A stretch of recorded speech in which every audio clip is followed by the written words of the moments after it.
Hello and welcome to The Contrarians, where we're right and you're wrong. I'm Alex. I'm Julio, and thank you for listening. If you like what you hear, head over to Apple Podcasts to subscribe and leave us a 5-star review. Help promote the algorithm and spread the word. You can also find us on SoundCloud to subscribe and review, and don't forget to visit our main website, wearethecontrarians.com.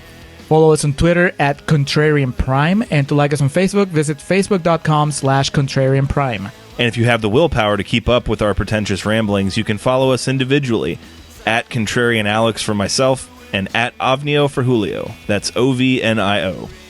Now, time for the podcast.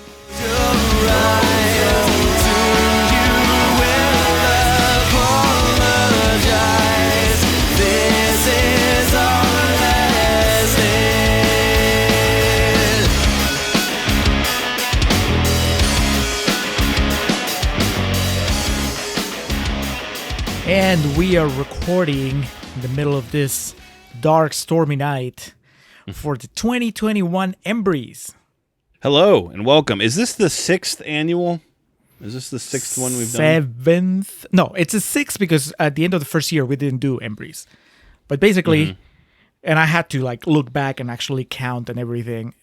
This is the end of our 7th year podcasting and the beginning of our 8th year of podcasting. So whatever you call that.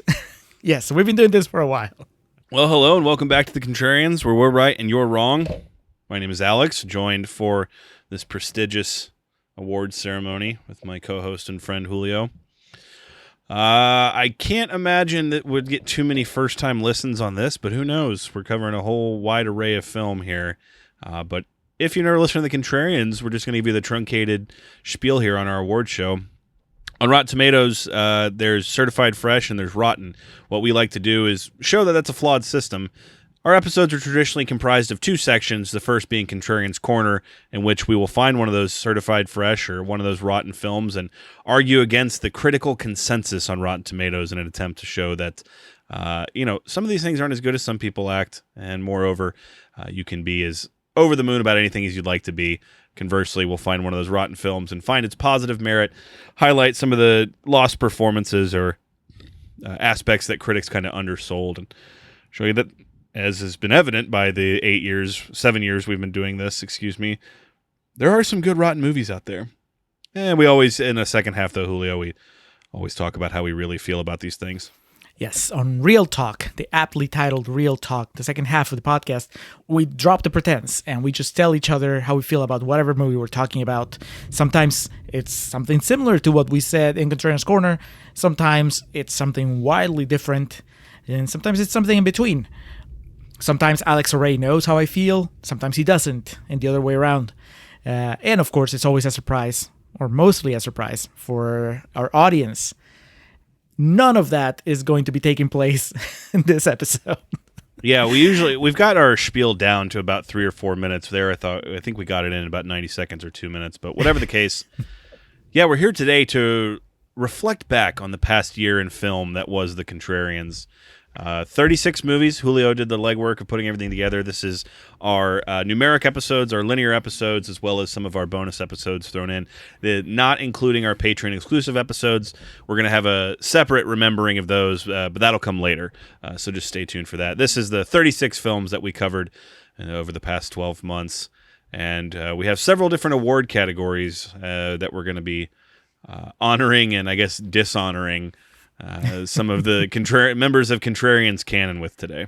Yeah, this is, it's funny because as the years have gone by, our awards, the number of awards we give have grown. And so originally it was just the Embries and way back then, the Connies. Embries, inspired by Ethan Embries' performance in Empire Records. As Mark, yes, of course. Yes, a fearless performance. A young actor just doing what he could to make a mark, regardless of the quality of the movie, regardless of what anybody else was doing. Whatever else you take away from Empire Records, what you remember is Ethan Embry just going out there, putting himself out there. Empire Records open till midnight. This is Mark. Well, I don't know. I'll have to check. It's the boss. The opposite side of the coin at the time, the first couple of anniversary ceremonies that we had were the Connies in honor of Scott Conn. Scott Caan's performance in Ready to Rumble. Which I did was not agree with. As listeners know, I love that movie, and Julio did not. Yeah, but you do agree that Scott Caan He was very bad. And even worse, he looks disinterested. It's next to David Arquette, who David Arquette is doing the Ethan Embry performance there. He's just going for it. And next to him, Scott Caan is just kind of, like we always joke, checking his email on his phone, just reading other scripts that they sent him, just already planning his move to one of the Ocean movies. Hey, Gordy? Yeah. Why does it look like you have your finger in your butt? And so it was born that, the Embry Awards were for the good stuff and the Caanies were for the bad stuff. Now, as the years went on, the Caanies kind of went through permutations because, well, we stick with Ethan Embry as kind of the symbol of everything that's good. We didn't want to leave it all on Scott Caan's hands when it came to bad stuff. So eventually, despite what our shtick is here on the Contrarians, we try not to be too vicious or too negative. That's exactly kind of part of what we do. We try to find the positives and negatives. Yeah, everybody deserves a chance at redemption. Everybody needs to be rotated out. So after a couple of years of Scott Caan being the butt of the jokes on our anniversary episodes, we moved on to making Ronda Rousey the butt of the jokes for a while. So we had the Rouseys for a couple of years. Kind of like the same thing, inspired by Ronda Rousey's performance in the Entourage movie, which was pretty bad. For someone that was playing herself, it was particularly terrible. Is this a date? I don't cook for people trying to pitch me. Whatever. I thought a nice, normal guy wanted to hang out for once. I did. I do. No one under 250 pounds ever has the balls to talk to me. I should have known better. No, it's not like that. You should go. Just see yourself out, Turtle. And then we retired Ronda Rousey as well, because it was time to bring a dude back onto the Bad Awards. And that dude was David Morrissey, due to his performance in Basic Instinct 2, which is a terrible movie, and he's probably the worst thing about that terrible movie. What's one piece of advice you would give your 16-year-old self? Probably just to relax a little bit more.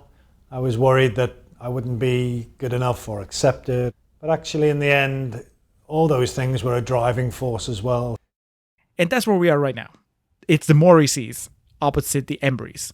And so we're going to have Embries and Morrisseys for supporting actor, supporting actress, leading actor, leading actress, and then movie. Now, additionally, as I said, the awards have grown to where we have extra categories.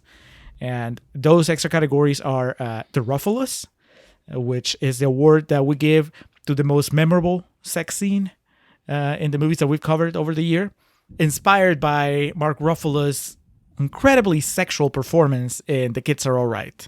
If you've seen The Kids Are All Right, then you know what the standard that we're measuring everything to. He's a beast in that movie. Thrown for a loop. But I see the Hulk now as kind of my generation's Hamlet. Ah. You know, we're all going to get a crack at Everybody it gets before it's all said and done. Can I tell you something? Then we have the Gad. So the Gad is mostly based on my love for Josh Gad, who's in a lot of terrible movies, but he's a great performer. And I feel that nobody really gives Josh Gad the credit he deserves. And so the Gad is awarded to a movie that is low on the tomato meter, a rotten movie that actually deserves to be reconsidered and actually considered a good movie. Somehow Josh Gad became like the mascot of our podcast. Or the face of it, I should say. Yeah, the face, the spirit, the soul of the Contrarians. Seriously, you sing, you dance, you do my favorite song, which is Gaston. No! No, I didn't. Little preview. That's a preview. No one fights like Gaston! It was great. This year, Alex, we're adding a new category. And this is based, mostly inspired by you, and how I just couldn't stop laughing while I was editing our episode on The Master. When you said that tickets to The Master came with a gift card to Panera attached to them. And you were referencing how white a movie The Master is. A movie that we love, but undeniably white. A term that we like to throw around here on the show, and especially Alex, and always makes me laugh, is white people shit, white people problems, prime white people shit. And we cover a fair amount of movies that would fall under that category of white people shit. So, inspired by The Master, the Lancaster Dodd grant will be awarded to the movie with the primest white people shit. And obviously this year we're not going to give it to The Master because, Lancaster Dodd, he's the one that's sponsoring this award. But we'll give it to, we have plenty of other options. So that's new. If we meet again in the next life, you will be my sworn enemy, and I will show you no mercy. And then, like you said, Alex, we're going to do something special for the patrons, for the exclusive patron episodes. That's on the Patreon channel. If you're a patron, just look for that. So, Julio, I think in the vein of the Academy Awards that usually alternates, with supporting actor and supporting actress, I'm almost positive we started with supporting actor last year. So this year we will kick it off with supporting actress, move into supporting actor, and then I thought we would sandwich the 3 ancillary awards there, but before we got to the real meat and potatoes of actor, actress, and film. Sounds good. So then we would be kicking off with supporting actress here. And before we do, Julio, we might as well, it's on our website, but we might as well go ahead and give a rundown of the films that were eligible for this. And I know you put together this information, so I'll let you take a bow and run down that information now. All right. Our first eligible episode was The Rocker, which I don't know if you remember, Alex, but this was, I want to say we recorded it right after the election, like the latest presidential election. Mm-hmm. And it's if you guys listen to the episode, you can tell. We can't not talk about it. It's not like we do the whole episode about the election, but it just permeates that we have that whole thing, that whole feeling of, it's done. We got through the election, and it's still tense. And I remember one of the reasons we loved this movie so much we enjoyed this movie so much was because it was what we needed at that time. So The Rocker. It's what we needed, not what we deserved, but what we needed. Exactly. So yeah, if you get on your DeLorean, you're gonna travel all the way back to the first eligible episode for this ceremony, and it's The Rocker, followed by Eurotrip, and then Greener Grass. Man, remember the times of Greener Grass. Then Good Will Hunting. Good Will Hunting, which we did with David from the Franchise Killer podcast. Then Howard the Duck, which we did with Sam Hurley from Movie Reviews in 20 Qs. Whiplash, which was requested by Katie and Oti from For Your Reference podcast. Titanic, and Alex's favorite. And then we started the erotic thriller from the 90s arc with Jade. Alternated with Beasts of No Nation, Dan Brennick pick. Then we did RoboCop. Then we did Indecent Proposal, another sexy thriller. Then patron Ben Murray requested Sling Blade. Then we did Marriage Story. Boo. Once again, we hit rock bottom maybe with Showgirls. Then patron Paul from Filmbusters requested Bacurau, a Brazilian movie. Then we did a movie that was a long time coming, The Wrestler. Yeah, absolutely. We closed our erotic thrillers arc with Crash, the 1996 David Cronenberg movie, not the Oscar winner. Next, our live stream for The Cure entry for this year was The Happening. Then we did Tango and Cash, requested by Jamie Russell. Then Grudge Match, another kind of like a long time coming movie. Then we brought Dan Brennick into the show once again for Spider-Man Into the Spider-Verse, a much better movie than the last one he did with us, which was Mute. Next, Katie and Oti requested Daddy Daycare, which we followed up with Friday the 13th Part 7, Jason Takes Manhattan. That was 100%. Is it Part 7? It's Part 8. It is Part 8. Never mind, I can't read Roman numerals. Yes, Part 7 is the New Blood. I stand corrected. Next, we brought lovely friend of the podcast, Jocelyn Martin, for Snowpiercer. Then, longtime friend, Chaz Fisher, requested Getting Square. Then on to the Shyamalan anthology. We did The Last Airbender, followed by Signs. We did a little bit of a break with Extinction, once again requested by Dan Brennick. I would not have called that a break. It was a detour, a dead end. It was like a spin on the cul-de-sac. Yeah. And then we finished Shyamalan anthology with After Earth and The Sixth Sense.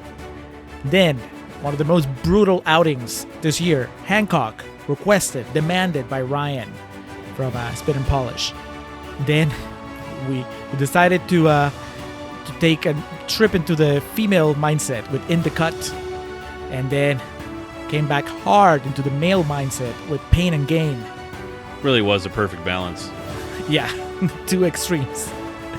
Then we were rewarded with a patron request from Ben Murray again for The Master movie, a much beloved movie for both of us. And then just closing up, more recently, I got Alex to finally check out Baby Driver. And then Ryan Bartek from Spit and Polish came on the show to do Oscar, the Sylvester Stallone comedy.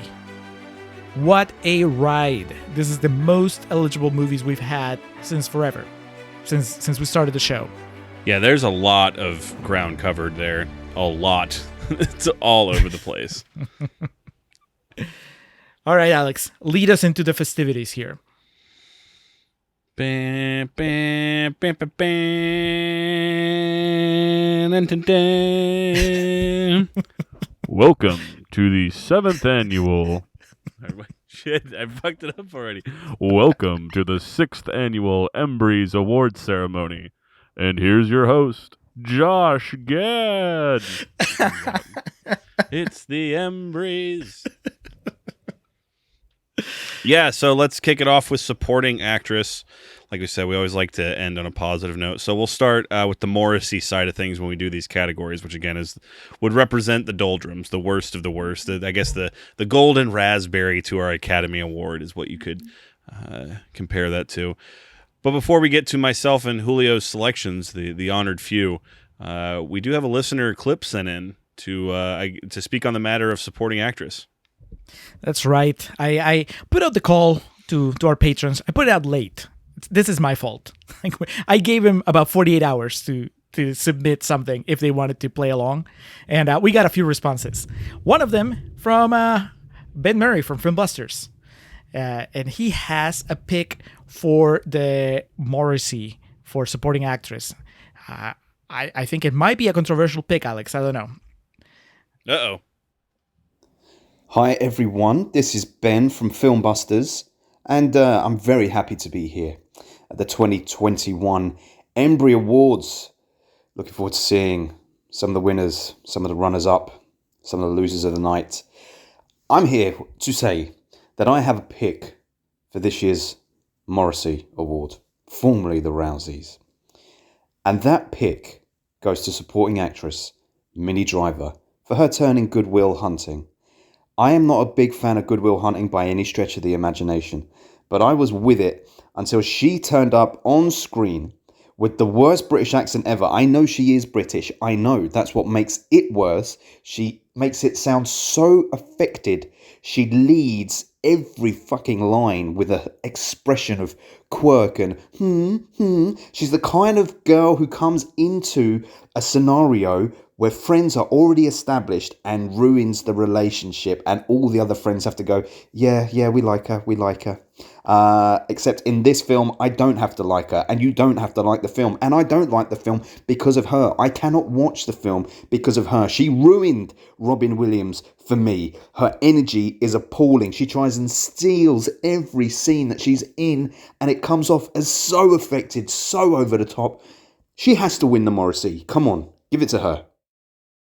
My God. Definitely not on my list. Not on my list either, but I think it's fairly damning when a British man criticizes your British accent and you are British. I don't know. Yeah, that Listeners, was pretty ruthless. Yeah, she ruined Robin Williams for him. I think that we were all in agreement in the Good Will Hunting episode that we liked her. Yeah, I remember we just kind of found... Inconsequential sounds a bit curt, but we found her to just be kind of there, and the power players obviously were who they were. Yeah. It also sounds like Ben resents the role she played in the movie, as far as like her becoming the Yoko to Matt Damon's Lennon, maybe. Yeah, that'll do it. Well, Ben, that's thank you for helping us start this with a bang, even though neither of us agrees with that pick. Who do you have, Alex? What does your Morrissey supporting actress card look like? Well, for every other award we'll be giving out this evening, I have at least one runner-up, and that is not the case for this category only. The Morrissey for supporting actress, there's no way that I couldn't let her have this category all to herself, and that is Charlize Theron in Hancock. Ask. You and I, You and I what? we're the same. No. I'm stronger. Really? Oh, yeah. Who are we? Gods, angels. Different cultures call us by different names. Now all of a sudden it's superhero. Are there more of us? There were. They all died. It's just the two of us. Wow. Just dreadful. Blindsided again. Back to back. First Ben, then you. Please explain. Were you there when we recorded our episode on Hancock? I mean, she's not great, but as I shall prove when I present my nominees, I think that you're forgetting some of the things that we've watched. Yeah, I read over our list. I know what we did, but I also know the absolute disdain I have for that film, so I am content with my selection here. Well, Hancock, off to a good start. Alex, I'll refresh your memory, because I do have two runners-up in addition to my winner. My first honorable mention, Rebel Wilson in Pain and Gain. I know she has the one moment where she's great, but that one moment I don't think makes up for the other scenes she has, where she's just Rebel Wilson riffing and kind of dragging the movie down. First negative for me. Second negative, and this is, I know we disagree here, but I went ahead and put Lily James. It's an honorable mention. Lily James on Baby Driver. I said it on the episode. Really? She's great. I've seen her be great in other movies, and she's not great in Baby Driver. She is the one character that feels fake. It's not that she doesn't have chemistry with Ansel Elgort. It's more that the dialogue that they gave her and the fact that they don't really give her character anything to do is just too much. Everybody else is just larger than life and interesting and lively, and she's just she's trapped in this very limited role of part damsel in distress, part super cutesy love interest. It doesn't work for me. She deserves better, but it's not her fault entirely, so I'm not gonna give her the award. The Morrissey goes, and this is where I just can't believe, Alex, that this didn't cross your mind. It goes to Elizabeth Barondis from our most recent episode from Oscar, because you called out how bad she was.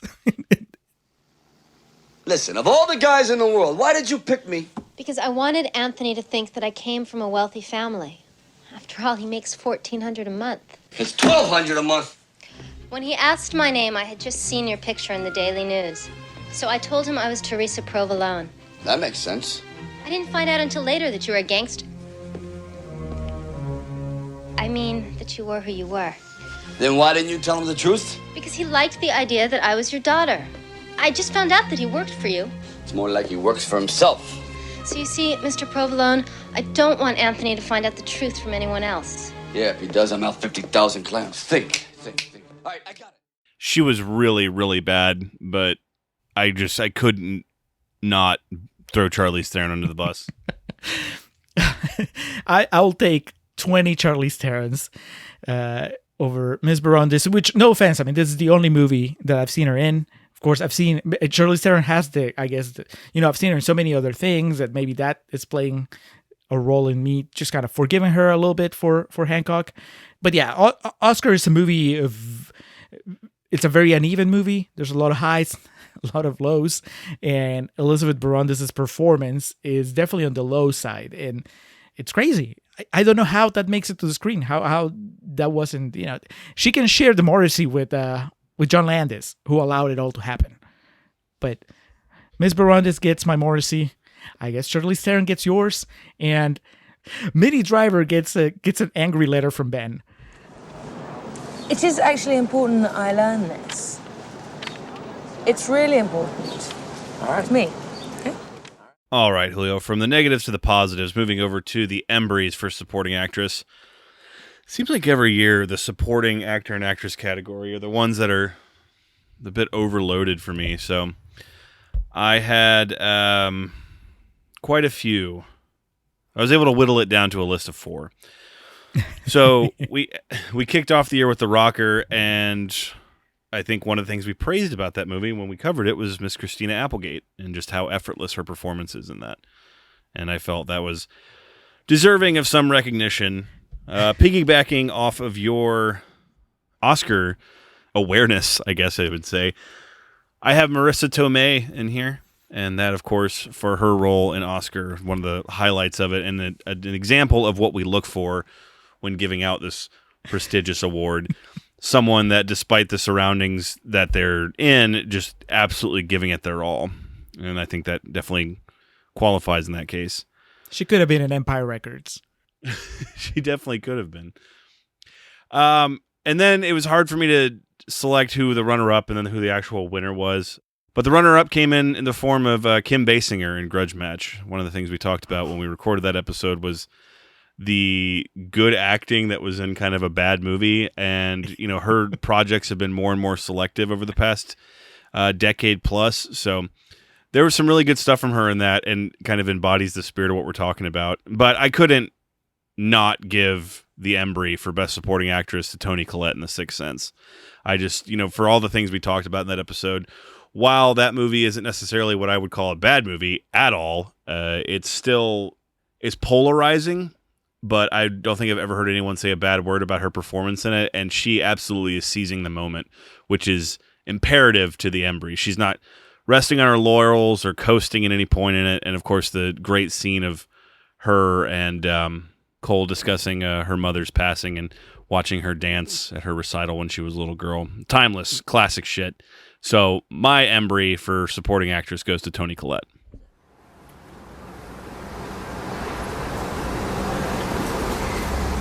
You know the accident up there? Yeah. Someone got hurt. They did? A lady. She died. Oh my God, but you can see her? Yes. Where is she? Standing next to my window.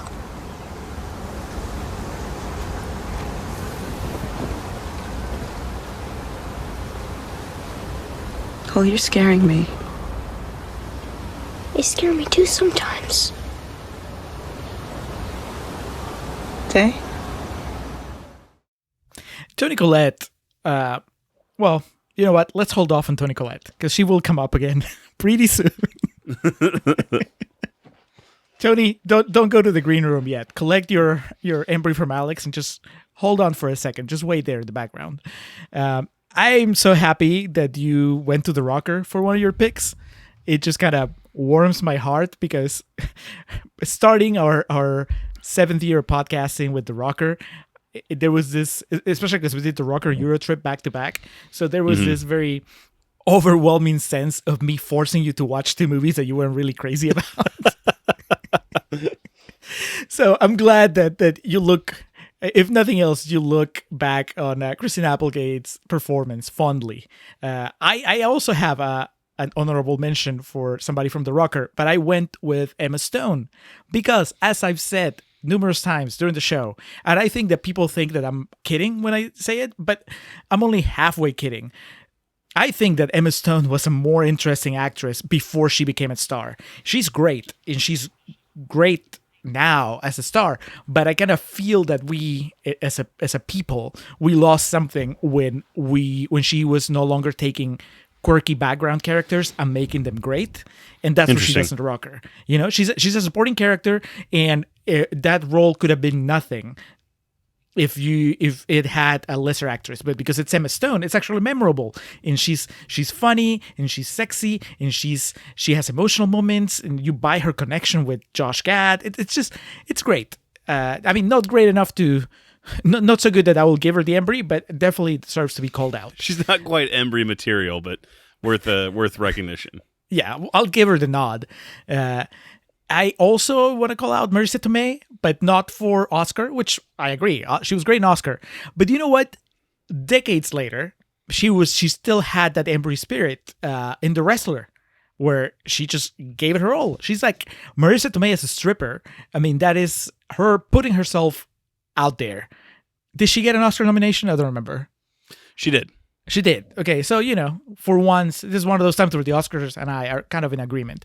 I think it's great. You know, I think that, because I considered doing it for Oscar as well, but I kind of like the idea that the Wrestler kind of showed that she never stopped. You know, it's just like you see her all these years later, and she still brings that energy, that moxie, and a much more adult sensibility to a role that, again, it could have been just your stereotypical stripper, and instead it's just a full-fleshed human being.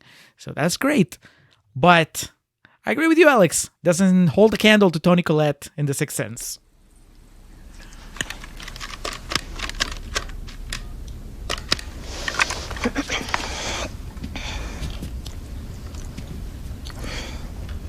Hi, this is Lynn Sear, Cole's mom.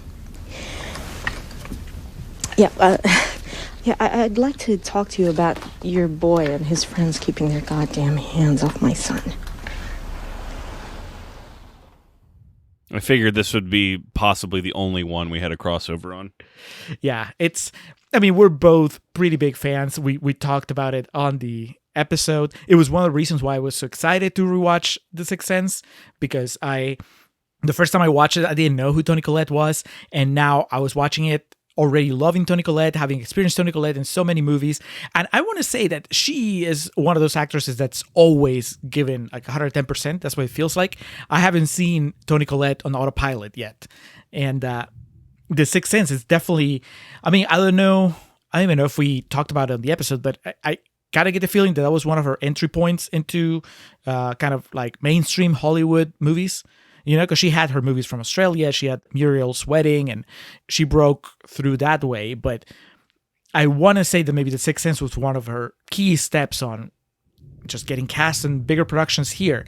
And that she's great. She's so good as the mom that just it's 100% behind her kid. And that scene at the end in the car, but also that scene when they're having a pot roast or something. Pot roast, right? And yeah, she gets mad at Cole because she thinks that he's lying, and at first she's trying to be sweet, then she gets frustrated. She's great. She walks away tonight with 2 Embries. Double fisting on the way out, Miss Toni Collette. Big opening, big swings already. Ben calling out Minnie Driver, Toni Collette with a double win. Just off to a great start tonight. All right, so from supporting actress to supporting actor, starting off with the Morrissey. No surprise here for me. I don't think it'll come as any surprise. But I do have a runner-up, and that is Tim Robbins in Howard the Duck. Tim Robbins is an amazing actor, clearly, as he's been on this podcast before in amazing performances. And Howard the Duck will come back up. Don't you worry. And while I don't think that movie's legacy is fair to it, I do think that Tim Robbins is bad in it. And I think it's a big swing and a miss. His enthusiasm is there, which is obviously admirable. And there's the novelty of seeing Tim Robbins try to really go for it in a movie like that, but it's just not enough. He's the one part of the movie to me that's kind of exhausting when he's on screen. It's just a bit much, and He's not awful like the winner is, but it's just one of those things that deserves calling out because it's such a quizzical, weird. It's more weird and just kind of like what than it is bad. But I did feel it was worthy of recognition. But no, my Morrissey for supporting actor goes to Will Smith for whatever it was that he was doing in After Earth. That really, yes. I'm thinking I'm gonna die. I'm gonna die. You cannot believe this is how I'm gonna die. I can see my blood bubbling up, mixing with the sunlight, shining through the water. And I think, wow, that's really pretty. And everything slows down.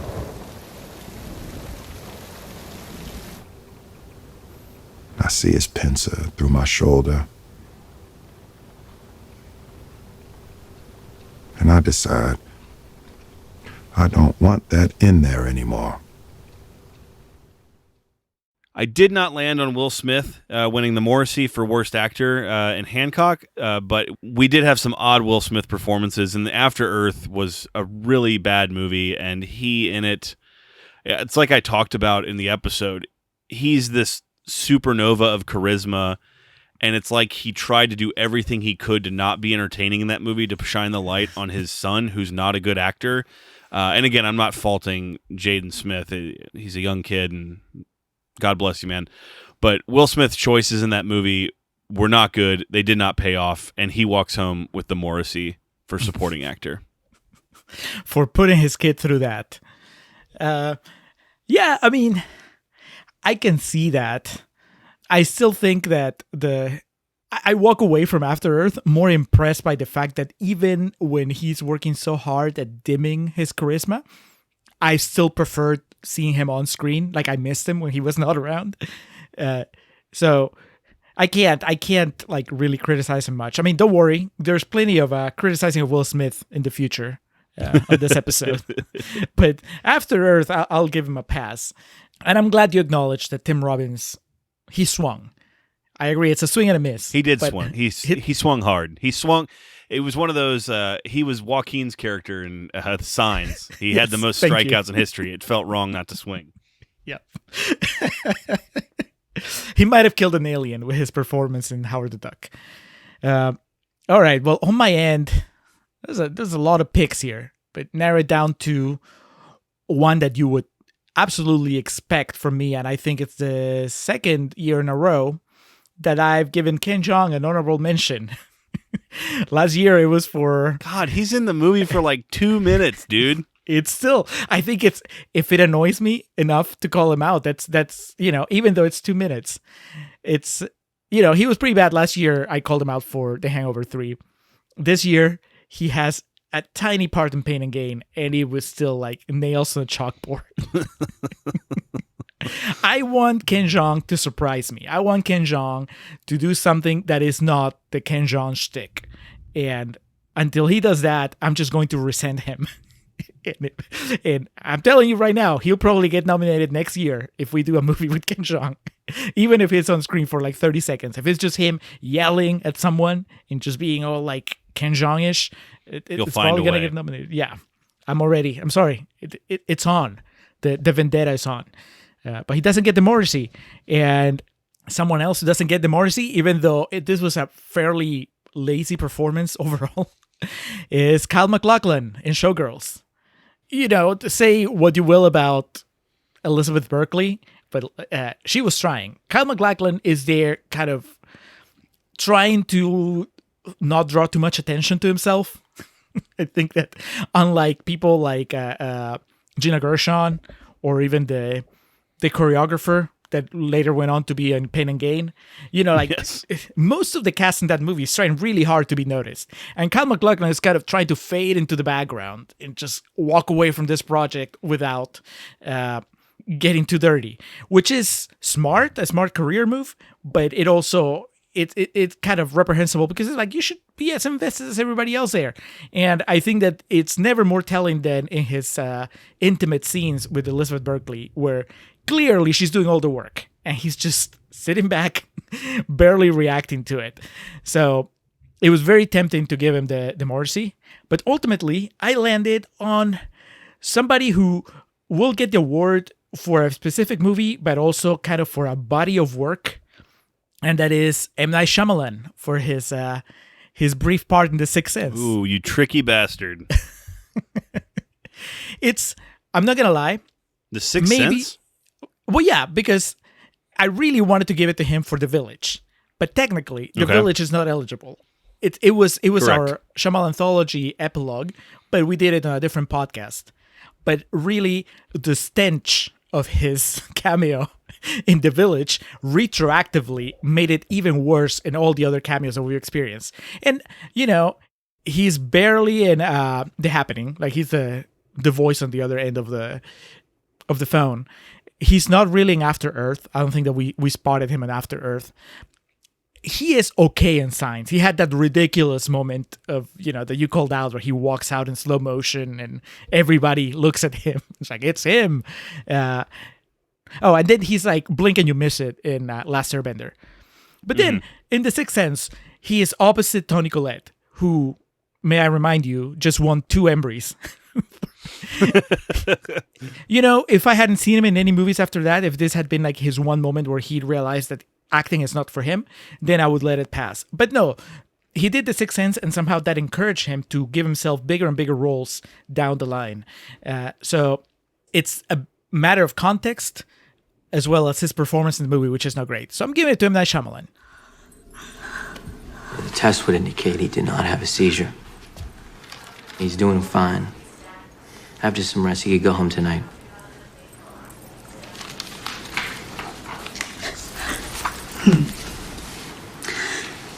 There's some cuts and bruises on your son that are concerning me. Man. Yeah, those are from sports.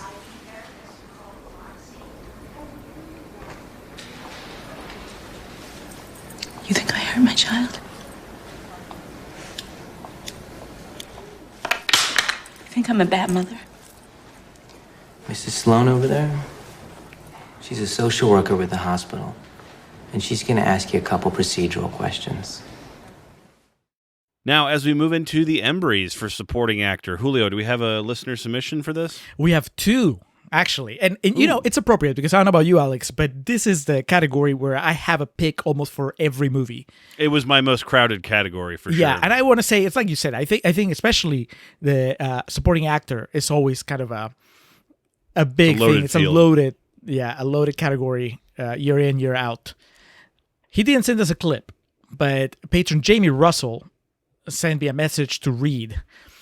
He says, Embries Award to Kurtwood Smith in RoboCop. The Himmler spectacle. Nice. Yeah, I was glad because that meant that I didn't have to mention him in mine. The Himmler spectacle vision of villainous terror that haunted my early teenage years. He's clearly having a ball playing a proper nasty villain, and this jumps out as a performance for me. His tormenting of Murphy. I don't know what that means, but he wrote it like that. Still sends chills whenever I rewatch. Nothing in Smith's career has gotten close to this, before or after. Well, hold on. Red Foreman is a good character. Yeah. But is he as villainous, as terrorific as... No, I respect that. Yeah. Clarence, that's his name in RoboCop. Yeah. Good pick, Jamie. And I agree. We heaped some praise on Kurtwood Smith during our RoboCop episode. And then, also in this category, our friend Paul from Filmbusters sent us a clip. Hello, beautiful Alex and Julio. This is Paul from Filmbusters. Now, excuse my audio. I'm outside right now. I'm walking my dog. But I saw your call out for nominations, and I just couldn't help myself. So, my nomination for Best Supporting Actor in the Embry category is Cal from Titanic. Now, not only does he appear in most of the best villain lists of all time, he also has moulded part of my life, where basically every so often I pick my little boy Woody up I'd take a little run and I'd say, "I have a child." So yeah, that's why he deserves the award. Thanks. I actually replied to that email that he sent. I told him, I love that quote. The one that I go to, and I think you do too as well, is I hope you enjoy your time together. Yes. Well, that's two solid picks, and two that I had considered. I had them in my short list, and then I just kind of like knocked them out because they're already brought up by them. Are they on your list, Alex? One of them, yes. Tell me how your Embry supporting actor ballot goes. All right, Julio, so as I mentioned, this is the most loaded category, so I'm just going to run a few of these down before I get to kind of the nitty-gritty. Idris Elba and Beast of No Nation, not a fun watch, but he is an extremely gifted actor, and he's great in that. Philip Seymour Hoffman in The Master, no way, I'm not going to bring that up. Joaquin Phoenix in Signs, we put that over to the moon when we watched it. We put that over to the moon when we watched it for the episode. Elias Koteas in Crash. You want to talk about someone who is like going for it in a movie of people going for it. I thought his performance was interesting, and especially at where he would have been at that point in time in his career. I think it was a pretty daring performance on his part. Robin Williams in Good Will Hunting, no surprise there. Yeah. And then coming down to the final three, The Rock in Pain and Gain, that episode, we know I was over the moon about his performance. Billy Zane in Titanic, which I was shocked this was the only category where Titanic comes up for me. Wow. Yeah, it would have been too obvious for me to give that the Embry for film. But Billy Zane, we joked about on that episode how he feels like he's in a different movie than some people, and how, this was the absolute peak of him from a acting perspective, and it's that whole seizing the moment thing. He's just absolutely going for it in that, and I think it definitely is worthy of recognition, but not to be confused with the actual winner of the Embry. Going home this year with the Embry for supporting actor is Mr. Alan Arkin for his role in Grudge Match. We, on that episode, if you've listened to it, you know that we were highly complimentary of Alan Arkin in it, who played the character of Lightning, I think was his name in that movie. And classic, just I don't really give a shit Alan Arkin, and his comedic delivery in it. Yeah, Lewis Lightning Conlon, excuse me. It's like they just told him to say whatever he wants, and he's just funnier than everybody, because everything he says, like, obviously it's scripted and whatnot, but it just felt so off the cuff and so effortless with him, and the interactions he has with Kevin Hart in it are great. And maybe not a great movie by modern conventions or standards, but man, I really enjoyed his role in it. It felt similar to his role in Little Miss Sunshine. The difference was what was cascading around him was nowhere near as good of a movie. So it's kind of easy to get lost in that and not quite as appreciative of it. But I love Alan Arkin, really loved him in that movie. So come on up, sir. Take a bow. Go put this on the shelf next to your Academy Award. Home sweet home. It's exactly the same it was 20 years ago. What's that? It's my hobby. I got a creative side. You didn't know that, did you? No. So where's the TV? You don't got a TV? I don't do TV. You don't do TV? You got an iPad? No, I got a regular couch. It's not a couch, dummy. I know what an iPad is. I'm just jerking your chain. Do you know what an iPad is? Yeah, I do. It's one of those flat things you push around with your fingers. Oh, it sounds great. Makes you want to run out and buy one because you make it sound so appealing. Don't use sarcasm on me. I'm an old man. I confuse easy. I had him on my short list, but I had him with a slash next to his name and then Kevin Hart's name next to it. Because to me, they're a comedic duo in that movie. I mean, Arkin and Hart are great on their own, but, and we said on the episode, the best moments in that movie is when, the funniest definitely, is when they're together. Yes. So yeah, I agree. I fully support your Embry for Alan Arkin, and hopefully he'll let Kevin Hart at least take a picture with it or something. Yes. I'm gonna throw a few other names, just kind of as a quick, just a quick acknowledgement. I mean, we had a great year for this category. Jeff Garlin in The Rocker, Jacob Pitts, Eurotrip, Jeff Garlin in Daddy Day Camp or Daddy Daycare. Yes. I said Ben Affleck in Good Will Hunting, and honestly, I put Tim Robbins for Howard the Duck. He's terrible, but he's trying, and I like the swinging.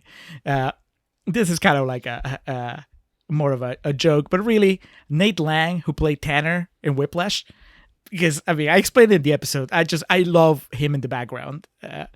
Kind of bummed that you didn't give him the award because I'm not going to either. But Ken King and Jade, he was an early front runner. Good call. It was early in the year, and we've seen so much more since then. Miguel Ferrer in RoboCop, Oliver Platt in Indecent Proposal. Not all of these are good movies, but these are actors that kind of at least made it easier for us. I can keep going. Ray Liotta in Marriage Story, Patrick Bristow in Showgirls. Not Patrick Bristow in Pain and Gain. Patrick Bristow in Showgirls. Udo Kier in Bacurau. Anyway. That's a good one. I also had Elias Koteas as a kind of like on my short list. But, all right. My two runners-up. Once again, we're going to the most recent episode of The Contrarians. An Oscar, I mentioned that there was somebody that nailed the tone of that movie for me. And it's kind of he's a big part, but it's not a big name in the cast. And so I think that he kind of gets overshadowed by the bigger players, whether it's because you think that the bigger players are doing great, like Tim Curry and Marissa Tomei, or because you don't think they're doing so great, like Sylvester Stallone. And this is Peter Riegert, who played Aldo in Oscar. Hands down, my favorite performance in the movie. I feel like I didn't give enough props during the episode because there were bigger things that we were discussing.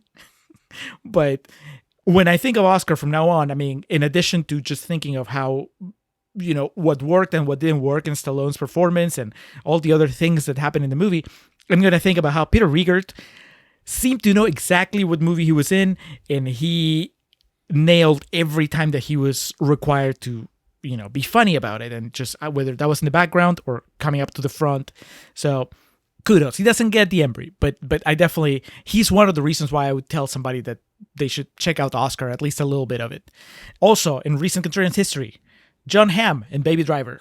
Yes, we both agreed that he goes off the rails, literally and I guess spiritually, in the last 30 minutes of the movie or so. But we also agreed that we really enjoyed him playing the cool dad, as you called him in the episode, and the personification of the Steve Buscemi meme. How are you doing, fellow kids? So that was great.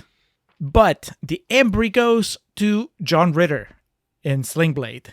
A bit of a sentimental pick. I love John Ritter from, growing up with Three's Company.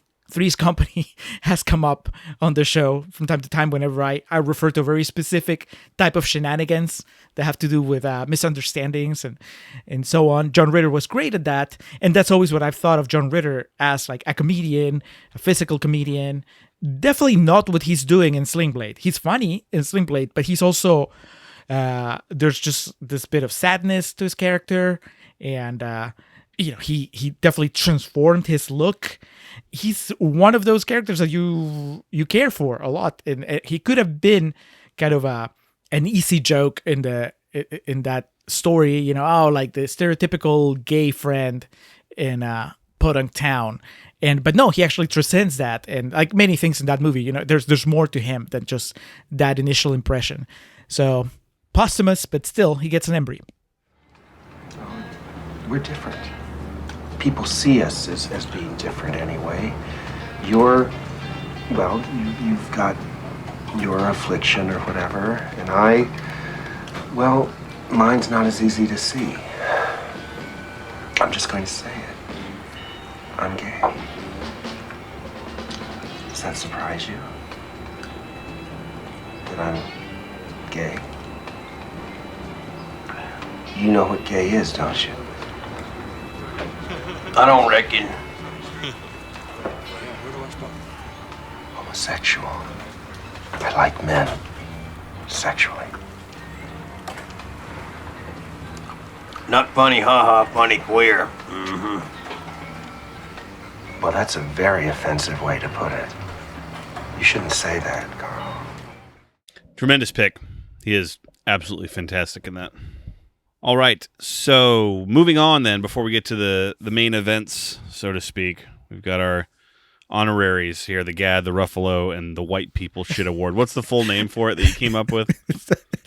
The Lancaster Dodd Grant for the development of white people movies. Outstanding. Outstanding. So let's go ahead and start off with that. I went through the list and came up, I already gave the master its rundown as to why it's peak white people shit. But before I get to my actual picks, I got one runner-up and then the actual pick for this award here in the category of white.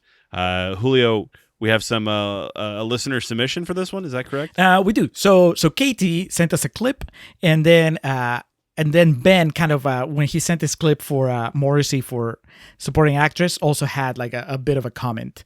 So we'll do the comment at the end. But first, let's play a clip from patron Katie from the For Your Reference podcast. Hey friends and contrarian lovers, this is Katie from For Your Reference podcast, and I will embark with the film Titanic for the maiden voyage of Lancaster Dodd Grant Award.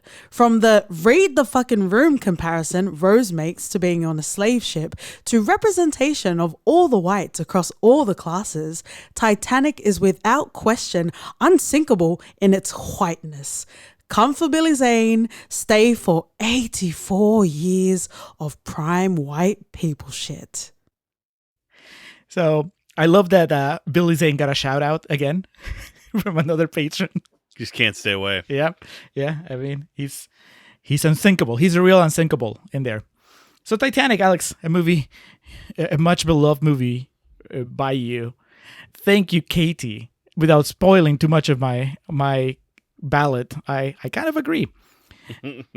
And then Ben, he sent that clip about Minnie Driver, and then he also said, also, in what world does Marriage Story not win the Lancaster Dodd Grant for the development of white people movies? That's very true. I feel like the others I picked, neither of those, Titanic nor Marriage Story, are in there. Wow. Marriage Story, yeah, I guess I just kind of blocked it out of my brain. It comes up at one point. It is yet to come up once on here, but yeah, fuck that movie. I can't even have fun joking about it. I disliked that movie so passionately. But no, my Lancaster Dodd Grant, the runner-up, the person who just missed out on the scholarship, was Paul Verhoeven and Peter Weller for RoboCop. Because to me, there's nothing much whiter than looking at your law enforcement and thinking, you know what we need? A white guy to be turned into a killing machine that is constantly armed, and then we can also devise these machines that just hunt out who we assess to be bad people. I love RoboCop, but the premise of that movie is the whitest shit I've ever heard in my life. Point taken. I should say the second whitest shit I've ever heard in my life. Because the winner of the Lancaster Dodd Grant goes to, is it 1993? Yes, 1993's Indecent Proposal, directed by Adrian Lin, and of course starring peak white people actors in Demi Moore, Robert Redford, and Woody Harrelson, the upper echelon of white people. Ladies and gentlemen, I couldn't even dream of starting to bid below $10,000. Now, I know it's a lot of money. $30,000, ladies and gentlemen. Call me a sentimental old fool. Do I hear 35? 35. $35,000. 40. $40,000, ladies and 45,000. $45,000. $50,000. I can't believe it. That's extraordinary. 50,000 once, 50,000 twice, ladies and gentlemen. $1 million.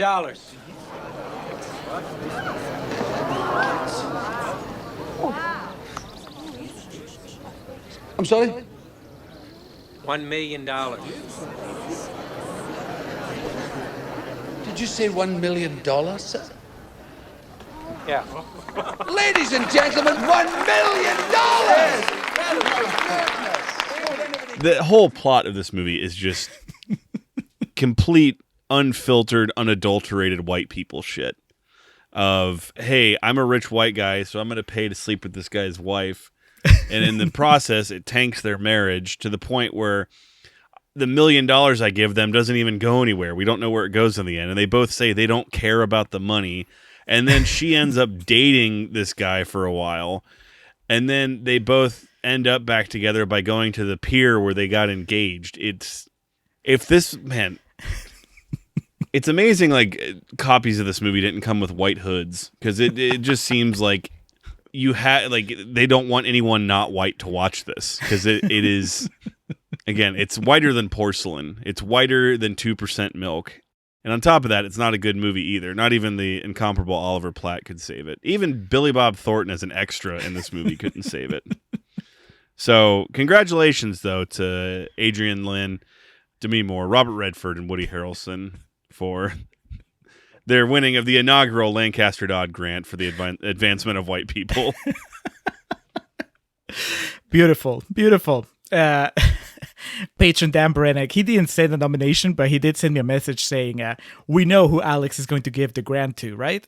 And I said, I don't know, man, because after you listen to the Baby Driver episode, I think that there's some contention. I'm assuming that he was thinking that you were going to give it to Marriage Story, which is what I thought as well. But no, not even a mention. No. Well, and I thought that that should show the level of contempt I hold that movie in. I'm also surprised that you just didn't bring up Baby Driver, because you did call it a long running joke in that episode is just how white it is, from its debut at South by Southwest to the whiteness of it all. Again, I was trying to have fun with this category and not just rag on movies that I just actively disliked. All right. Well, I said I agreed with Katie, and I do, just not enough to give Titanic the grant. I do think Titanic is pretty white. There's just a lot of. I love her comment about how Rose just didn't really read the room, and comparing her situation to that of actual slaves, she's still, leading a fairly privileged life. Yes. So there's Titanic.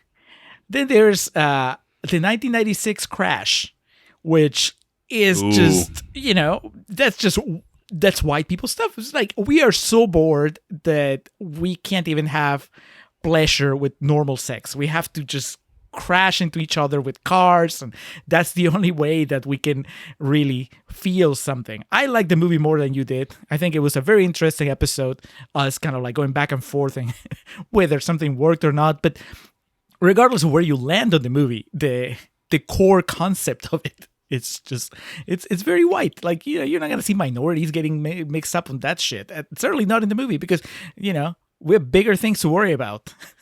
When you're at the point where what's driving your life is just trying to find new ways trying to find pleasure through pain, that's just, you're another level of privilege. Still, Alex, we are in agreement. I am giving the Lancaster Dodd grant to Indecent Proposal, because you are correct.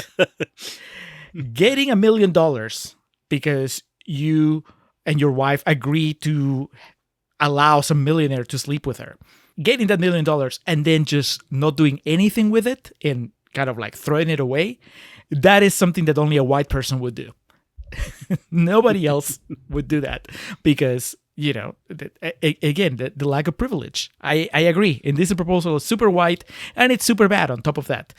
I think that I was a little more positive than you when we did the episode, just because I could see the potential that was not explored at all in the movie. And I kind of gave it props for the potential. But even so, I mean, it is a pretty ridiculous premise with an even more ridiculous execution.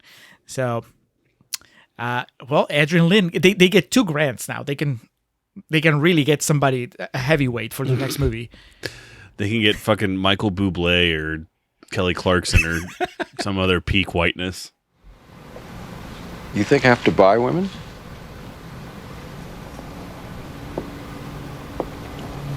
Why me then? I bought you because you said you couldn't be bought.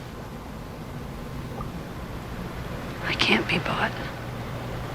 We're just gonna fuck, as I understand it. You might enjoy it. Don't bet on it.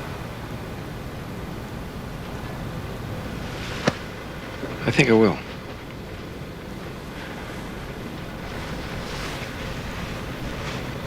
Heads we do. Tails we call the whole thing off. Turn the boat around, go home. No hard feelings. What do you say? It's your party. It's my lucky dollar. So I can't lose. All right, so from the ultra conservative to the ultra liberal, the Ruffalo Award for the most memorable sex scene, not necessarily best. I did notice there was kind of a lack. We had some sex scenes, and a lot of them were kind of quick or fairly unremarkable in the past year of film that we've covered, with the exception, of course, of Crash. But I made sure to not include that because that would be too cliche. If I did include a scene from that, it'd probably be the one in like the dealership with Rosanna Arquette and James Spader. That's just like everything else in that movie, very off-putting. Actually, no, the scene with Holly Hunter and James Spader at the airport parking garage, it's like the closest thing to something hot in that movie, for me at least. For me, the honorable mention goes to the Amy Adams hand job. I know that's not full-on sex, but hey, it's still... There's orgasm, so I think it counts. We get Philip Seymour Hoffman's vinegar strokes, so that's, that's the most important part because it's memorable. We talked about it, and it comes in a very important part in the movie, and it's also kind of uncomfortable, but memorable is definitely the case. And then, I would be remiss if I didn't give the Ruffalo. It is intended to celebrate excess in honor of its namesake, the Ruffalo, because that sex scene with him and Julianne Moore and The Kids Are Right is fairly graphic, bordering on like NC-17 type stuff. So I made sure to go all in with this, and I would be a fool if I didn't give the Ruffalo to Elizabeth Berkley and Kyle MacLachlan in Showgirls. Just ridiculous, over the top, and almost nonsensical. The scene in the pool where they're going to town, and then Elizabeth Berkley leans back and is like convulsing underwater and letting the fountain hit her chest, and it's one of the most unsexy things I think I've seen on film, but by God, is it memorable. Because, again, in the spirit of what we're talking about here, the actress went for it. The actor, Kyle MacLachlan, was just like, what am I doing with my life? But then also, the direction of it was ambitious, and there's few positive things I can say about Showgirls, and there's few words that I can use to positively describe it. But again, Paul Verhoeven, coming up for the second category in a row, definitely had the ambition to shoot this and present it in a way that was memorable. So for that, begrudgingly, I will be giving an award in a positive vein to Showgirls this year. I didn't say there was. Not a single thing that's original in the picture. And is it that sexy? There's one lap dance where you're just stunned that Elizabeth Berkley can do that. Berkley can do that with her body, but twist around as much as she does. But it's not sexy at all. And she's...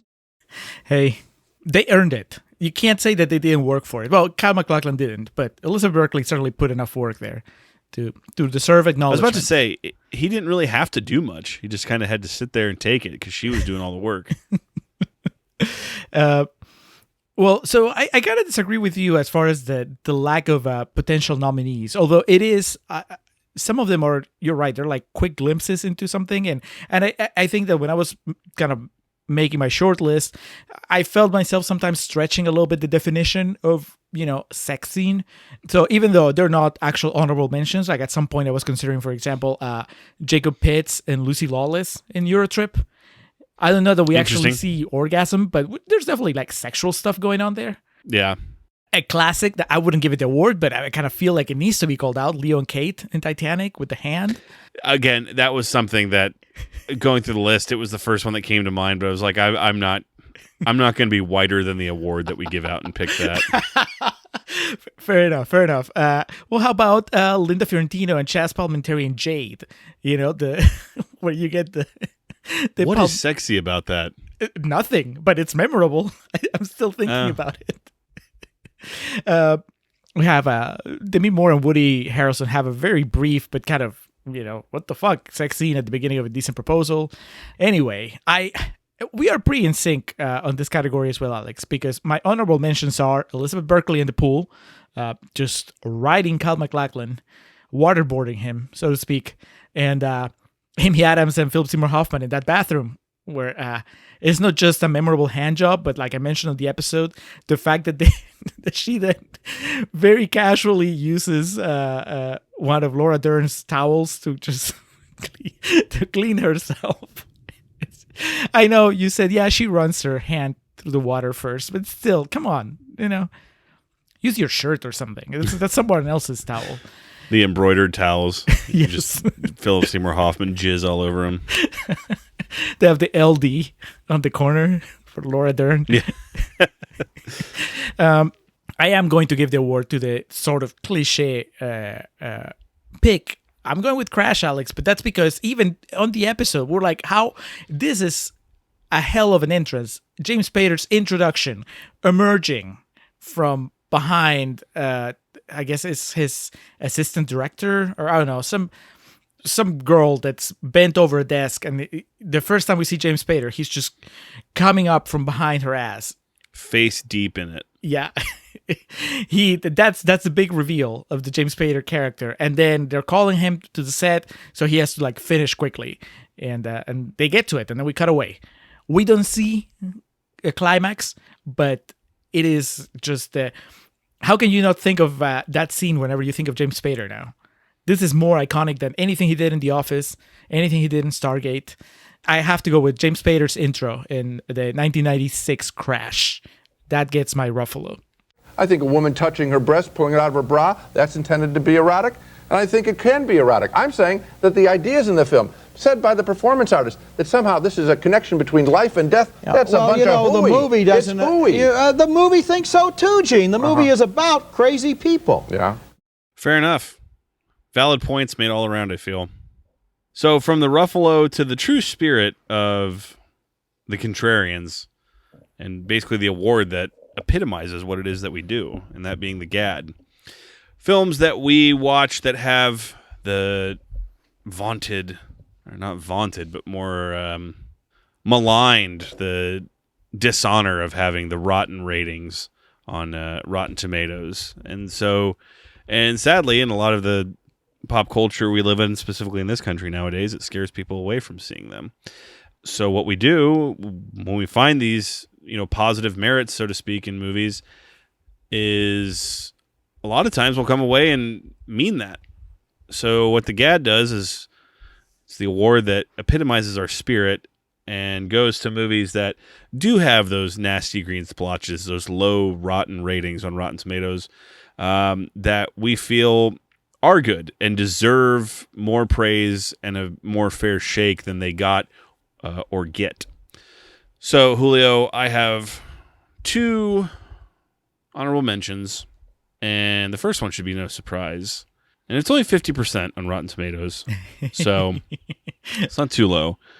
But I still think Pain and Gain, whether you like it or not, deserves a higher standing in movies of the past 10 years than it gets. I go into great detail about that in the episode, so I'm not going to focus on that too much more here. But Pain and Gain, I think not just through Rotten Tomatoes, but through the fact that it's Michael Bay, that it stars The Rock, that it stars Mark Wahlberg, people have an overall wrong impression of what this movie is. And the bigger thing is this movie's not for everybody, but that's not in the sense of because it's some big, stupid action blockbuster. It's a very dark comedy. It's a very dark commentary, and it's a very intentionally over stylized, so it has all these things that check boxes that aren't for everybody. My point that I'm trying to make with this is it deserves to be mentioned in the same breath as a movie like Spring Breakers, in my opinion, as something that obviously, and with Spring Breakers' case, wasn't for everybody, but it's still, and now I can use the word vaunted and celebrated as this kind of seminal, important film that was made in the past decade, and I believe Pain and Gain deserves to be in that discussion. I think you're on point bringing up that it's not just a tomato meter score, which is definitely a metric that people would use to not give it a chance, but it's a combination of that with the fact that it's Michael Bay directing, which is funny because in a way the main reason that one of the main reasons that it's a memorable movie is Michael Bay's direction, but at the same time he is one of the reasons why people would just not even give it a chance.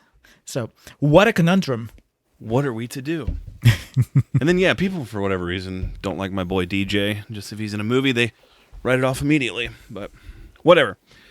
Secondly, a movie that has been brought up twice on my side of things thus far, and a movie that I remember finding extremely unremarkable when I watched it in the theaters, and I still think it's pretty unremarkable.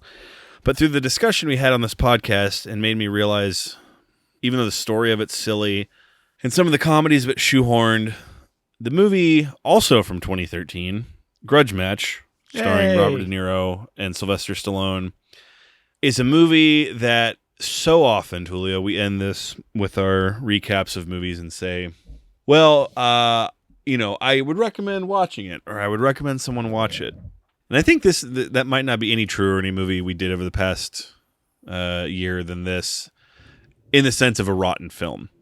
Obviously, if someone hasn't seen Titanic or Sling Blade or The Wrestler, I'd be like, hey, watch that. But with this, in this case, it is a dumb plot. The story is very loose. But, Sylvester Stallone, and I think you were even a bigger fan of his performance in it than I was, and it goes back to what we were talking about in our Oscar episode recently. He's vulnerable, and he has moments in it of real acting where you realize what he is capable of as an actor. And De Niro, means De Niro, but even still, a weird level of dedication he gave to this. Like the shape he got in physically for being like fucking 73 at the time was pretty ridiculous. Alan Arkin, Embry winner, Alan Arkin, hilarious. Embry runner-up, Kim Basinger, fantastic. You got John Bernthal hanging out in there. Kevin Hart, funny, but kind of there. It's not a perfect movie. I don't even still know if I would call it a good movie, but there is some good stuff in there, and there's some genuine moments of acting from great, legendary A-listers that it's kind of worth seeing just because I want more people to see it because I want to have more discussions like you and I had about it. Yeah. I find that fascinating about the movie, and I think being at 31% on Rotten Tomatoes, that doesn't accurately capture that movie's essence. Is the story dumb? Yes. Is it unrealistic? Yes. Is some of the plot flimsy? Yes. But the acting's great.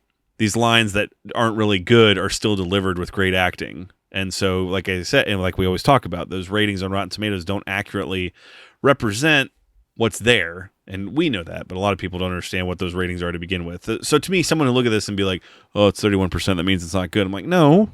It's also not a good movie, but at the same time, there's a lot of positive there. So, Grudge Match, Pain and Gain. If you haven't seen them, do. It's worth your time. So where I worked all that into it, and the whole thought out approach and the actual intelligent arguments I made for both those movies, I'm about to completely do away with what I'm giving the gad to here. Julio, Contrarians listening public, Howard the Duck ain't that bad. I have disguised my true form, which would be considered hideous and revolting here. Lucky for the people eating. Mm-hmm. What? You ordered 3 specials. What's wrong? This will mean the extinction of all existing life forms. Gee, you haven't even tasted it yet. What do you think? I'm into cannibalism or something? Hey, are we like all in the same discussion here? I'll give you a hint, doll. What's white, ovoid, and always reminds me of my birthday? The eggs. Get them out of here. I lived as long as I can remember until we watched that with Sam. I lived my life under the understanding and under the pretense that was one of the worst movies ever made. It ain't that. There's been a dozen, if not 20 movies we have done on this podcast that I would say are worse than Howard the Duck. I actually kind of enjoyed Howard the Duck. I know I kind of shit on Tim Robbins earlier, but you bought it. Yeah, I did buy it, the Blu-ray, and it has a hilariously high quality transfer on it.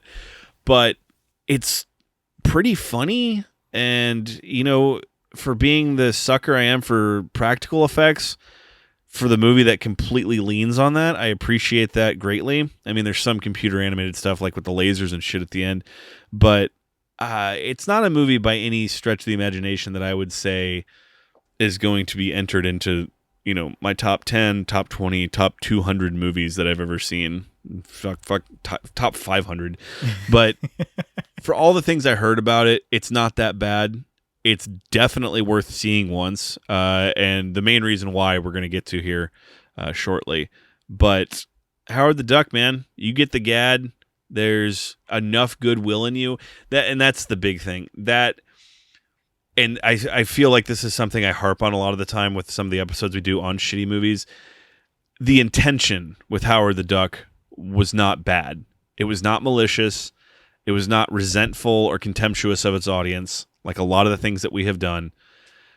And it was an ill-fated attempt to try something new, and it failed miraculously. But that doesn't mean that someone can't enjoy it. And that doesn't mean that everything in it is bad. And at 14%, I think that is misleading.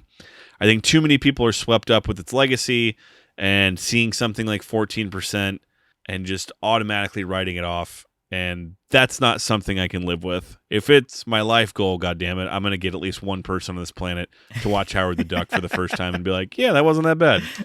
So there you go, Julio. I know I this is the most time I've taken up with this, but this is an award. Hey. Even though you created this award, it's the one I probably believe in most. It's why we do what we do. Well, I am geeking out of the fact that not just Howard, but the grudge match thing, because I was, throughout the episode, over and over, I think it kind of became clear that I liked the movie more than you did, even though I agree, I don't think it's a great movie, but I was pretty entertained, and you were just mostly like, you know what, this isn't real boxing. To me, the main thing, when I was watching it, I could kind of tell that it was undeniable that I cared how the grudge match turned out. And I think that that's a win for the movie, that I was invested enough that I cared if De Niro won or if Stallone won, and that I can't avoid that. So I had it on my short list. I didn't put it as an honorable mention, but I was so happy to hear you bring it up, because that means I'm not alone, Alex. No, my honorable mentions go to... well, I don't know how much you're going to agree with me on this, but just hear me out before I even get to the main event. We watched pretty recently. Okay, let's start with the most recent one.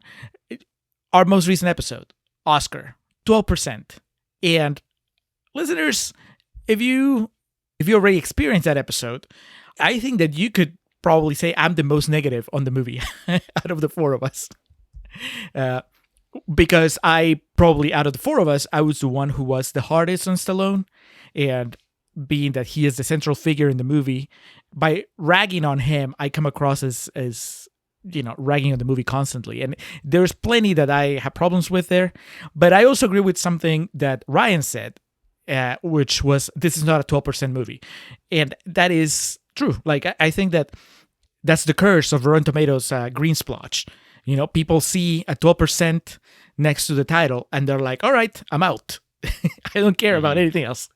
And that's, I don't think that that's fair, because as flawed a movie as Oscar is, I think that there's enough going on there that you should at least kind of like check it out. Maybe not stick around all the way to the end if it's not your jam, but I think that 12%, it just gives you that image of like, man, this was just a waste of everyone's time.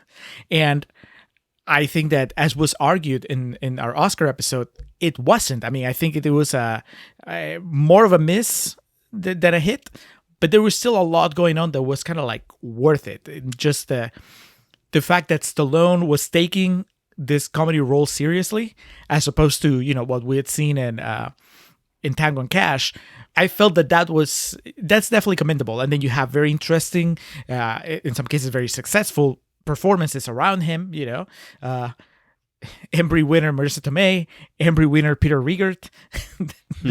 there's quality surrounding a kind of divisive performance from Stallone, and And like I said in that episode, I would love to watch the play. I'm very interested to watch the French version of this story, just kind of to see what happens when this story is told with, all cylinders firing.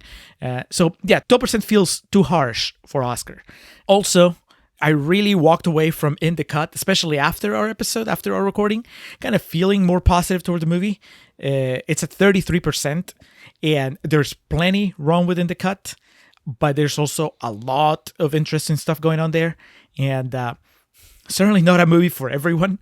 But once again, it feels like slapping that green splotch on it just automatically would keep people that might enjoy it or keep people that might find it worth experiencing at least once. It would just keep them away because you're just saying, no, this is a waste of time. This is just a complete strikeout. And no, we have complete strikeouts that we've watched this past year. We will get to them soon. But no, definitely not In the Cut. But Alex, again, and maybe this is the Embries ceremony where we've agreed the most so far, because my GAD goes to Howard the Duck as well. My God. Oh my God. Yeah, it was, I had a blast. Poor Sam Hurley he seemed so shocked by the fact that I enjoyed it as much as I did, that you enjoyed it as much as you did. And to this day, it still comes up whenever we're talking on Twitter. And I mean, he's not positive toward that movie. We had a great time talking about it, but he walked away very underwhelmed. He had seen it before, and yeah, it was great. I had a similar experience to you. Like, I spent so many years hearing about how bad it was, and then I just had a great time watching it.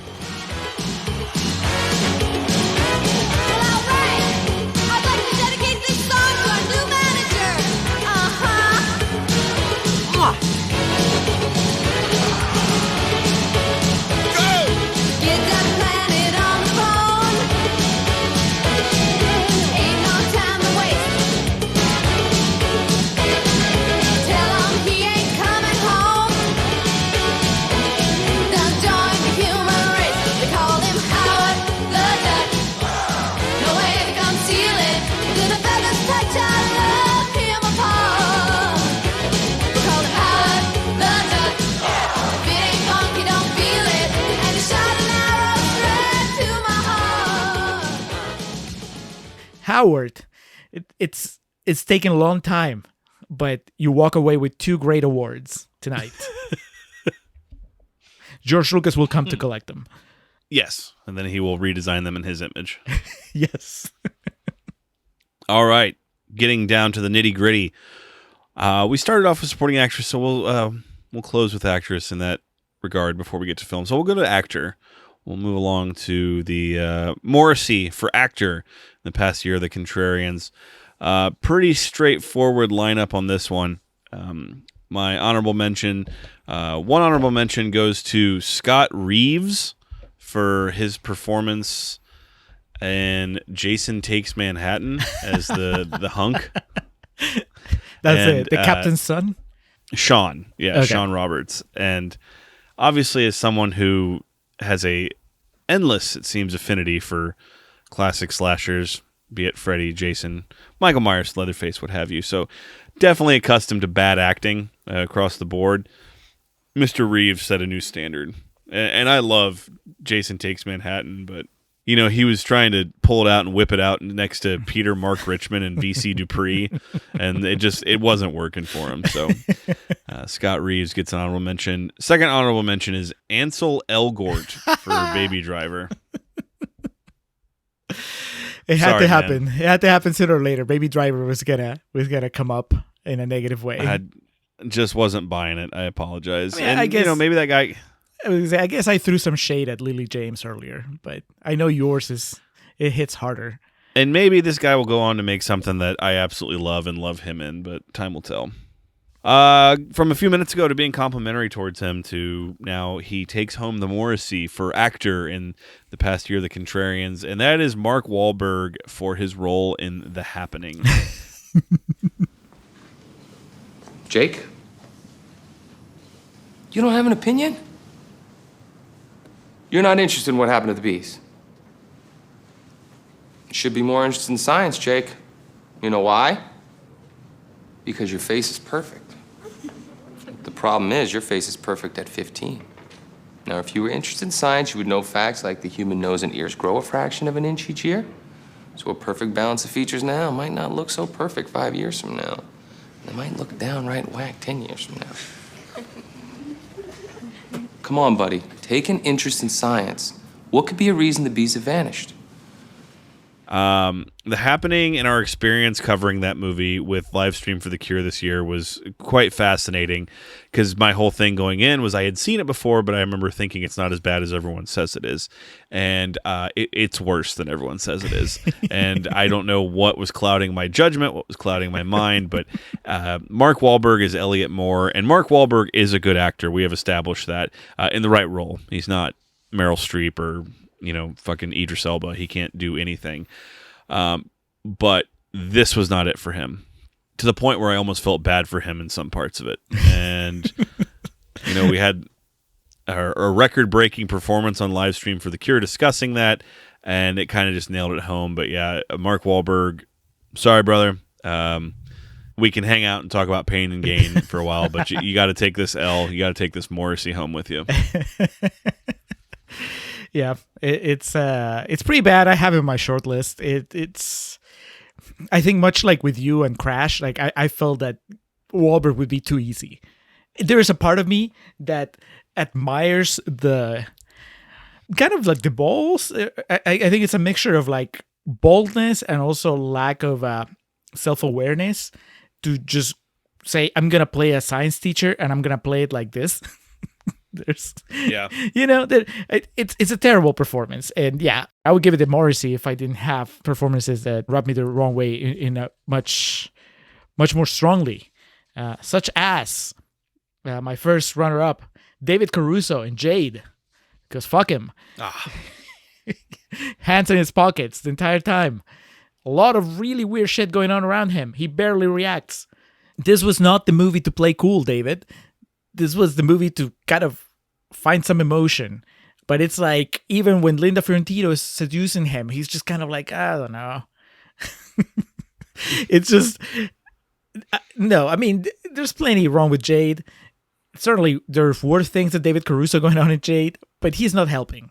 And I still remember, I think it was a quote that we pulled that we read from Letterboxd, somebody saying that, there was this big conspiracy that the reason that Jade tanked is because people didn't want David Caruso to become a film star. They wanted him to stay in his TV corner. Yes, yeah. Did you watch the movie, man? That's just... I think David Caruso is the one that didn't want to become a film star.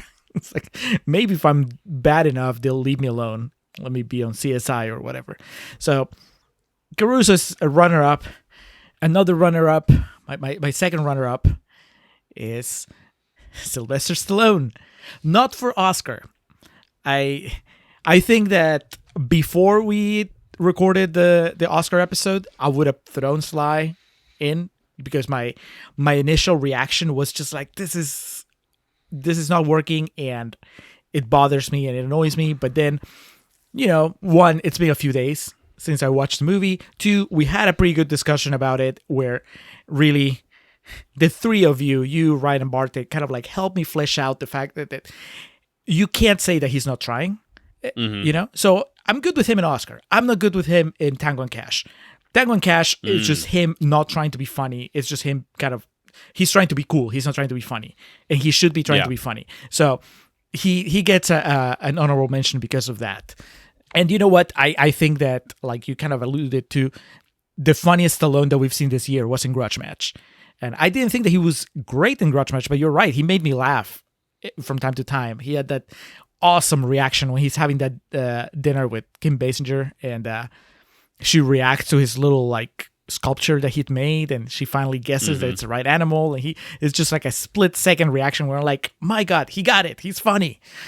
But anyway, nothing compares to Will Smith in Hancock. That is just an embarrassing performance from an actor that I've seen be so much better. So I know that this is it's a combination of him either having a lazy take on the character or having just the wrong approach, and then Peter Berg saying, "Oh no, that's cool, man. Run with it." We can't get to her. They've been spraying the hell out of us all morning. And they got some kind of heavy artillery, 50 caliber or bigger. I don't know if that matters to you. I'm good. Oh,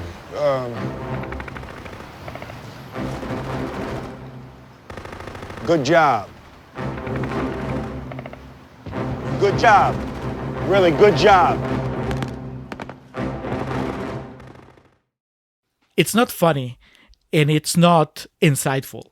He spends the first half of the movie scowling, like that's his shtick, that he's just scowling, and then the second half of the movie, mumbling through dialogue. Yes. And then the second half of the movie, he's trying to have this deep connection with Charlize Theron that's completely unearned. It's just, there's no chemistry. It's just nonsense. I mean, there's a lot of bad stuff going on in Hancock, but Will Smith is leading that, and he's not trying. Or if he's trying the wrong way. So I liked him in After Earth, like I said earlier, liked him more than you did, but there's no goodwill left in me for Hancock. He gets a Morrissey for that. I like it. And again, thought it would have been too obvious if I had thrown him in there.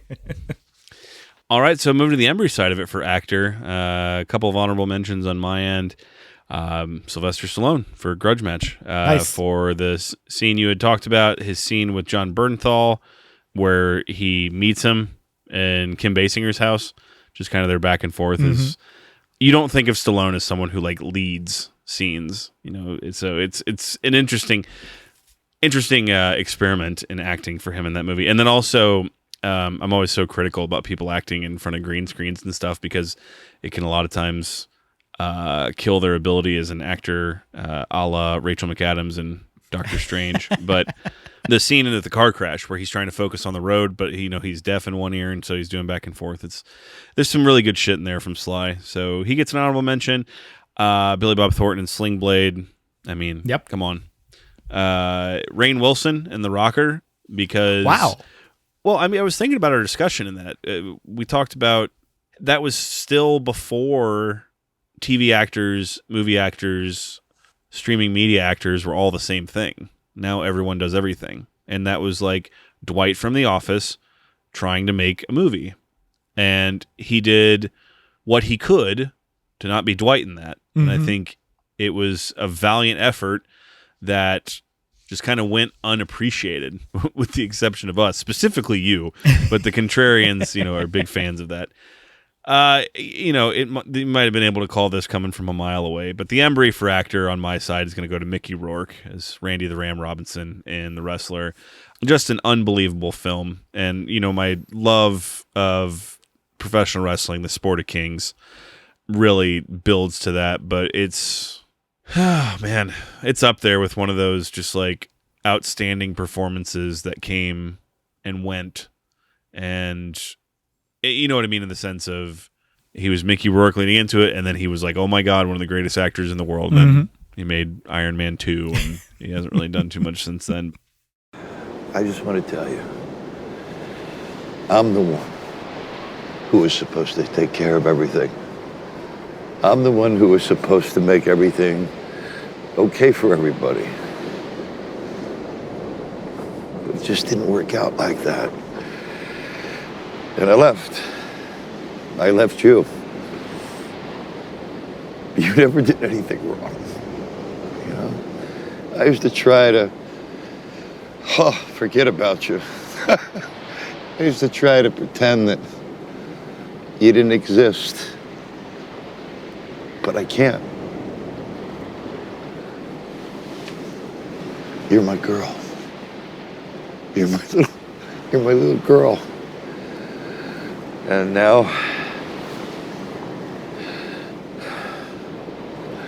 I'm an old broken down piece of meat. And I'm alone. Anyway, Randy the Ram, an unbelievable dedication to a performance, and as much as I wanted to find a contrarian spin to put on it and say, why this is important to us, just looking over those movies, it came down to Billy Bob and Mickey Rourke, and just for personal investment, I had to give it to Randy the Ram.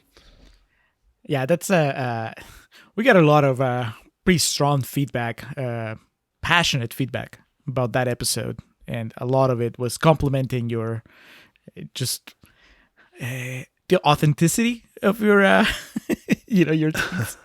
Just a lot of praise for how like steeped in the world you were, the world of pro wrestling, and how that came through in that episode. And I guess I got compliments for just keeping up and asking the right questions at the right time. But yes, I know who Brock Lesnar is. But yeah, I agree. It's I mean, I put him down on my short list. I went in a different direction, but he's great. I mean, that's, again, you can't say that he's not trying. He's definitely trying and succeeding. And it's tricky when you're playing sort of a version of yourself, because you can use that to really enhance the performance, or it can hinder it, like it happened with Ronda Rousey in the Entourage movie. Well, Alex, on my end, first of all, I agree with you about Billy Bob Thornton. He is one of my honorable mentions.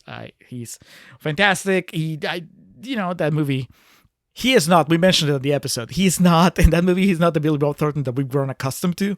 And who knows if we'll ever see him take those kind of chances again.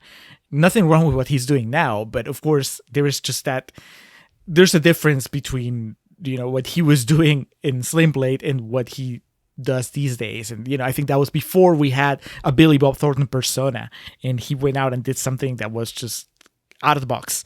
And that's great. The historical significance is that it's the only episode that we had to stop recording because I got choked up recounting part of the plot in the movie. Yes, that's right. That just speaks to his singular performance in that. So there you go. Yep.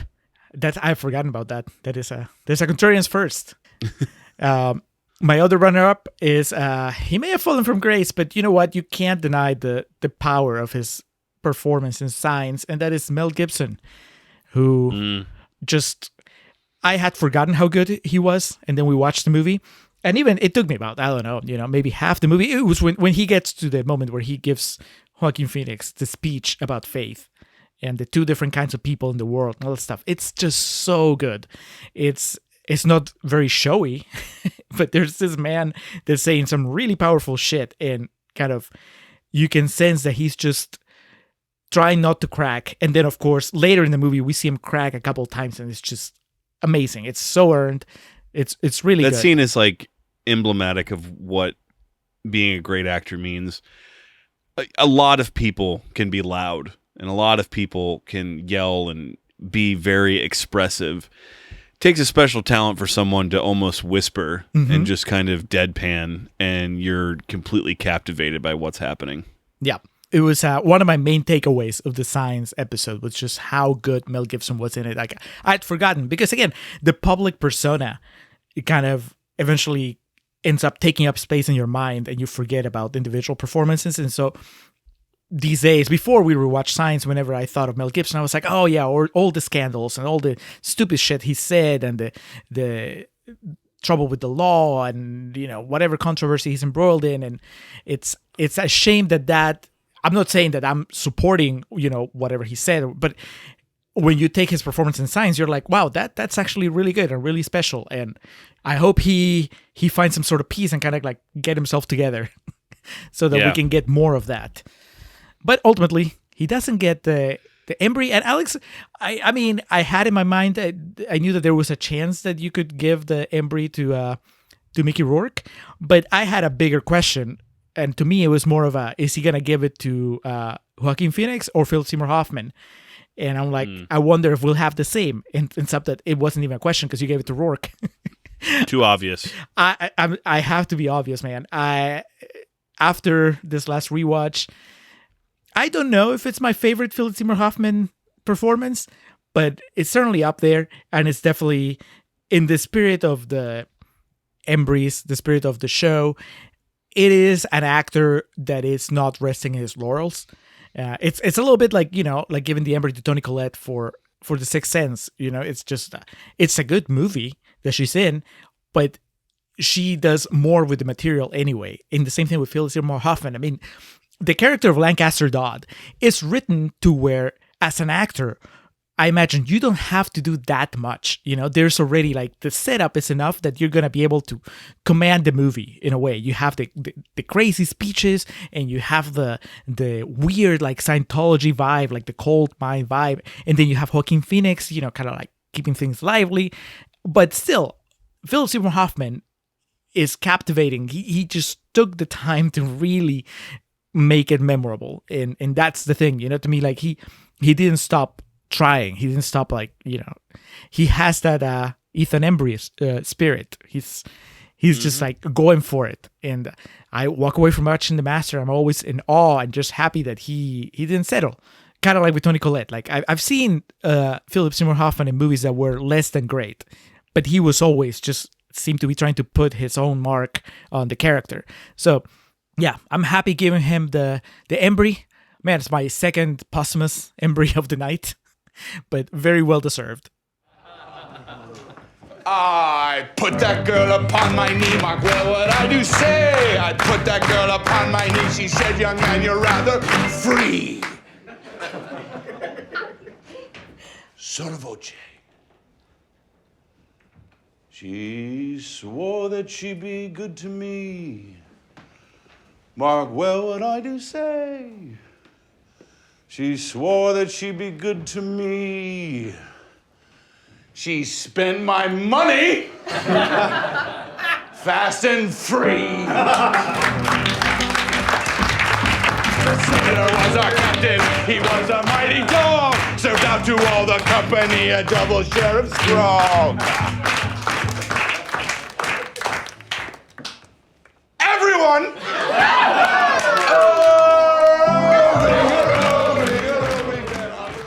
All right, our penultimate awards of the evening. Actually, I don't know if you can use penultimate in a plural sense. So we'll just say penultimate award, moving into the category of actress before we move into film. Starting with the Morrisseys here. I have two runners-up. Jason Takes Manhattan, double digits now, as we have Jensen Daggett. Fuck, what was her name in that movie? It was Rennie, of course, Rennie. Yep. Rennie, what are you doing here? Again, fan of the franchise, really am, and that was kind of where the franchise died for me. It was Friday the 13th Part 8, Jason Takes Manhattan. I should say it's where it dies for me. I have watched Jason Goes to Hell. I have watched Jason X. I once watched that god-awful remake. I do like Freddy vs. Jason, but the first 8, the Paramount 8, that's where it goes for me. Those are the best. And I unabashed love for Jason Takes Manhattan. But man, even in all of those, Jensen Daggett could be a sweet lady, but just wasn't working. Immortally, hey, have you guys seen my dog? I think it came through here.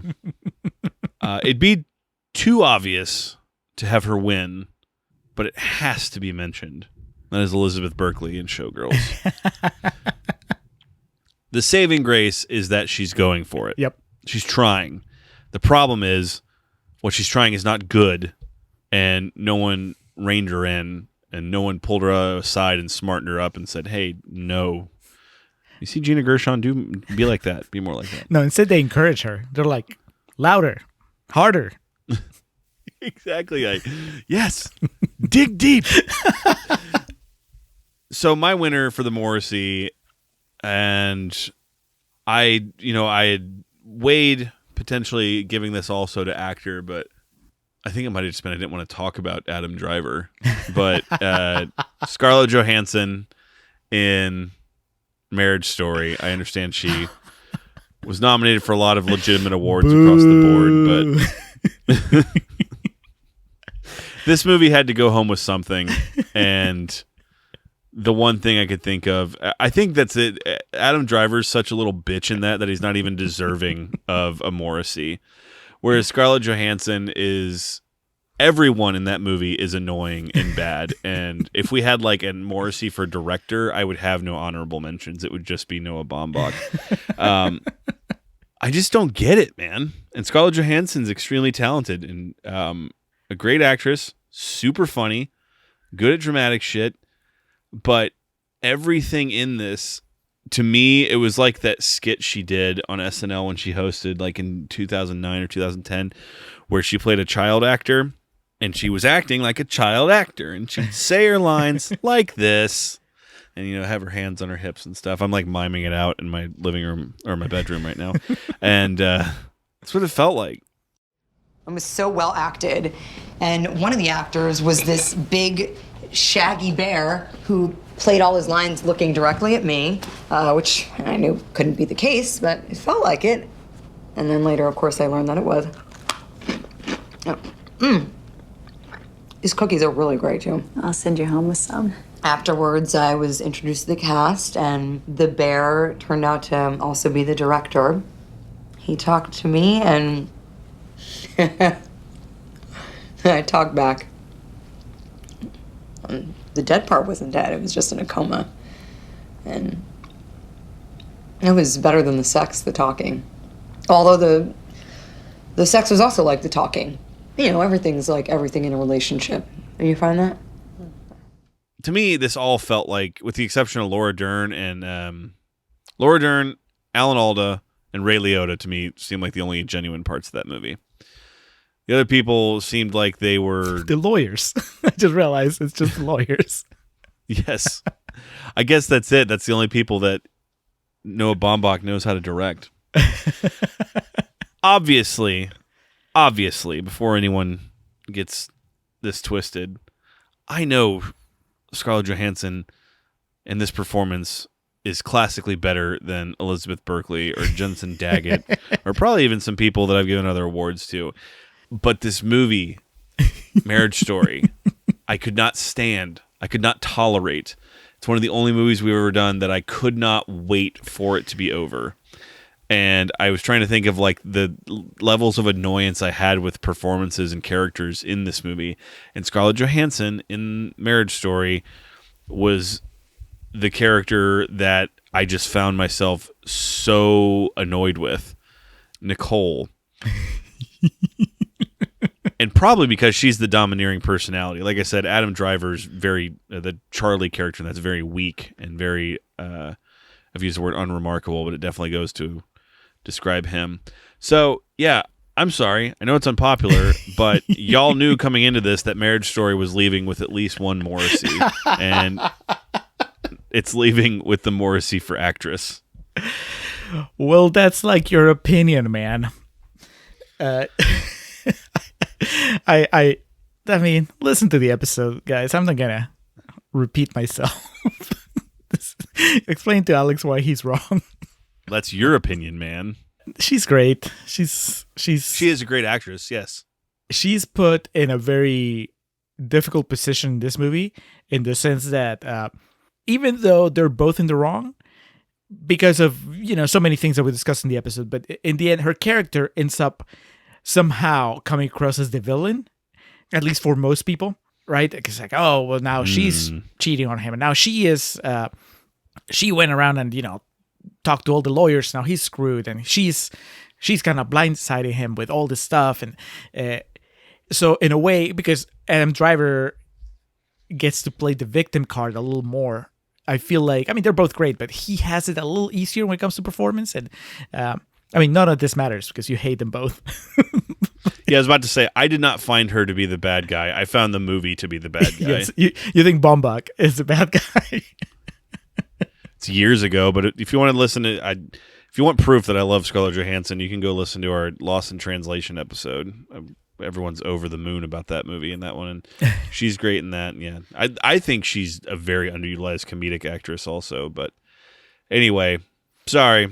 Hate to do it. It's all right, Scarlett. It had to be done. We all support you from over here. It's just Alex that's a hater. I like the Black Dahlia. I will not tolerate people saying that I don't like Scarlett Johansson movies. All right. Well, from big disagreements to something that we agree on, Alex, I also had to look up her name, but yeah, Jensen Daggett is my first runner-up for the Morrissey. God bless. Yeah, listeners know Friday the 13th Part 8, Jason Takes Manhattan, did not work for me on pretty much every level. And it's one of those episodes where you're just constantly enthusiastically explaining things to me. And I just take your word for it. Yeah. Which, I think I said in the episode, I was like, I felt bad about not liking the movie because you like it so much, even while acknowledging the things that don't work on it. But yeah, Rennie, she's not good. I don't know that she could have saved the movie for me if she had been better, but she certainly didn't help. Second runner-up, Zooey Deschanel in The Happening. Yeah, it's a good one. It's just kind of the same thing as the Mark Wahlberg thing, except that if we didn't mention it on the actual live stream, I know we talked about it when we were doing our preparation, our little like pre-live stream powwow, where it's funny that they're both terrible performances, but Wahlberg is playing against type, and Zooey Deschanel is doing her thing, the thing that she's famous for. She's being quirky, and it doesn't work. I mean, neither performance works, but at least Wahlberg is trying to be different. Zooey Deschanel is just being Zooey Deschanel. Like, she could be playing her character from New Girl. It's just, give us something else. And I even asked you, it was on that, so patrons got to hear this. It was in our discussion before we went to a live stream. Because I asked you, I was like, have you ever seen her do something else? And you're like, oh yeah, she was in this really hardcore drama. I think you said that she cuts her hand at some point. Oh, Winter Passing? Yeah. She slams her hand in a dresser drawer. Yeah. So, and she kills a cat at one point in that movie. Yeah, it's not fun. Well, but I wish that she took more chances like that in The Happening, instead of just being a very close version to her sitcom persona. So I'll give her a Morrissey before I give it to Wahlberg in The Happening. But she's not getting it anyway, because the person that's getting my Morrissey for leading actress is Linda Fiorentino in Jade. Oh my! We joked about it, but it's true. It's the stereotypical 90s sexy bored girl, and we know she's better than that. But just like stand there and act bored. That's 90% of her performance in the movie. And already criticized David Caruso for spending most of that movie with his hands in his pockets and underreacting to everything. And while Linda Fiorentino's way of doing this is a little more in tone with her character, it's still not interesting.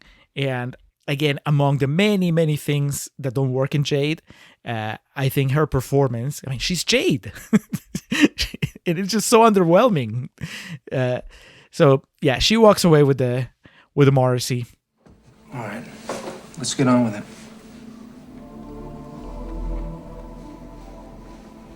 I met Jim at a fundraiser at the museum. I'd never cheated on my husband before. He took me to a house. I spent the night with him. Where? In Pacifica, someplace on the beach. Did you have sex there with other men? No. I cheated on my husband one time. I didn't know I could be arrested for it. You're not under arrest, Mrs. Gavin. You never called yourself Jade? You never used Medford's house as a place of business? Look, why don't you bring that girl on the tape in here? She'll tell you I'm not this person she's talking about. The girl on the tape is dead. She can brag. She's so hot, though. She's hot. I'm not disputing. Plenty of hot people with Morrissey's tonight. Scarlett Johansson is hot, too. It's true. Mark Wahlberg's hot. Ansel Elgort's hot, and he's walking away here with Morrissey. All right. So then to the Embry, the final Embry for singular performances here. Kate Winslet in Titanic. Come on. Let's not be thick here. not with you and me, Julio. Don't play daft with me. You know she's great in that movie. Well, and you're a bigger Kate Winslet fan than I am, so got to respect it. Marissa Tomei, difference being not Oscar, but The Wrestler. I guess we had a little bit different. We went Christoph Waltz with this and defining our supporting and leading actresses differently. But neither of them go home with the Embry, the true spirit of the Embry. Leah Thompson for her role in Howard the Duck. Okie dokie. You know, I got a feeling my life's really gonna change since you fell into a ducky. Yeah, well, I'm glad somebody's happy. If I could just get my career back on course, I'd only have the old standard worry left. What's that? Just can't seem to find the right man. Maybe it's not a man you should be looking for. Do you think I might find happiness in the animal kingdom, Ducky? I can't remember if Sam would even concede that of how good she was in that movie, but Leah Thompson as Beverly Switzler. Is it the Cherry Bombs? Is that the band that she's in that? That sounds about right. Yeah. Her dedication to the wardrobe and doing her hair every day. Her hair would take like 3 hours to do. And she's funny. Like, she's genuinely funny in a lot of the movies. She has some good lines. She's clearly into it, clearly trying to use this as a springboard. And obviously this wasn't what launched her. A little movie called Back to the Future came out shortly after this. But a genuine effort, even if she knew on set this is shit and that this is just not good and not going to go anywhere, you wouldn't know it by watching her in this movie. And obviously from a male perspective, I have to get this out of the way. Unbelievably hot in this movie. That's not for nothing, Cole. But she's funny. She's very commanding of the screen. She has a very unique energy and charisma about her in this.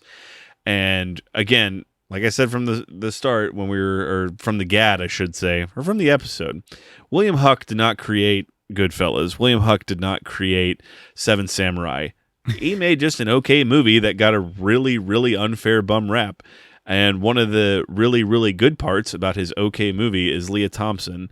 And again, to what this is all about, a complete embodiment of what the Embry Award, is meant to celebrate. So, Leah Thompson, take a bow, milady. But don't go too far, because you might be coming back to the podium. But before that, I want to call out a couple other leading actresses that I considered. You know, we haven't talked at all about greener grass, and but I found myself going back to it because, okay, so you guys listened to the episode. It was Greener Grass was not a movie for Alex and I. And in fact, it almost became the movie that broke the Contrarians in the sense that it was really hard to do Contrarians Corner about it because it was just so... That brand of comedy is very difficult to argue against, to work our gimmick on. And we managed. And then in Real Talk, as we were talking about the movie, I kind of realized that something that I admired in the movie was the performance from Jocelyn DeBoer, which is basically the main character, the closest the movie has to a main character, and it also happens to be one of the writers and directors of the movie. And she was, the movie doesn't work. It doesn't work as a narrative. And, we talked about that at length. But she has individual moments in her character. She's trying to keep a semblance of continuity in her character development in a way. You know, she has this delivery of lines where she's never sure of whether she's supposed to be agreeing with someone or laughing at something. You know, she has that insecurity of somebody that's trying to fit into this society that the movie is making fun of. And I think it was commendable.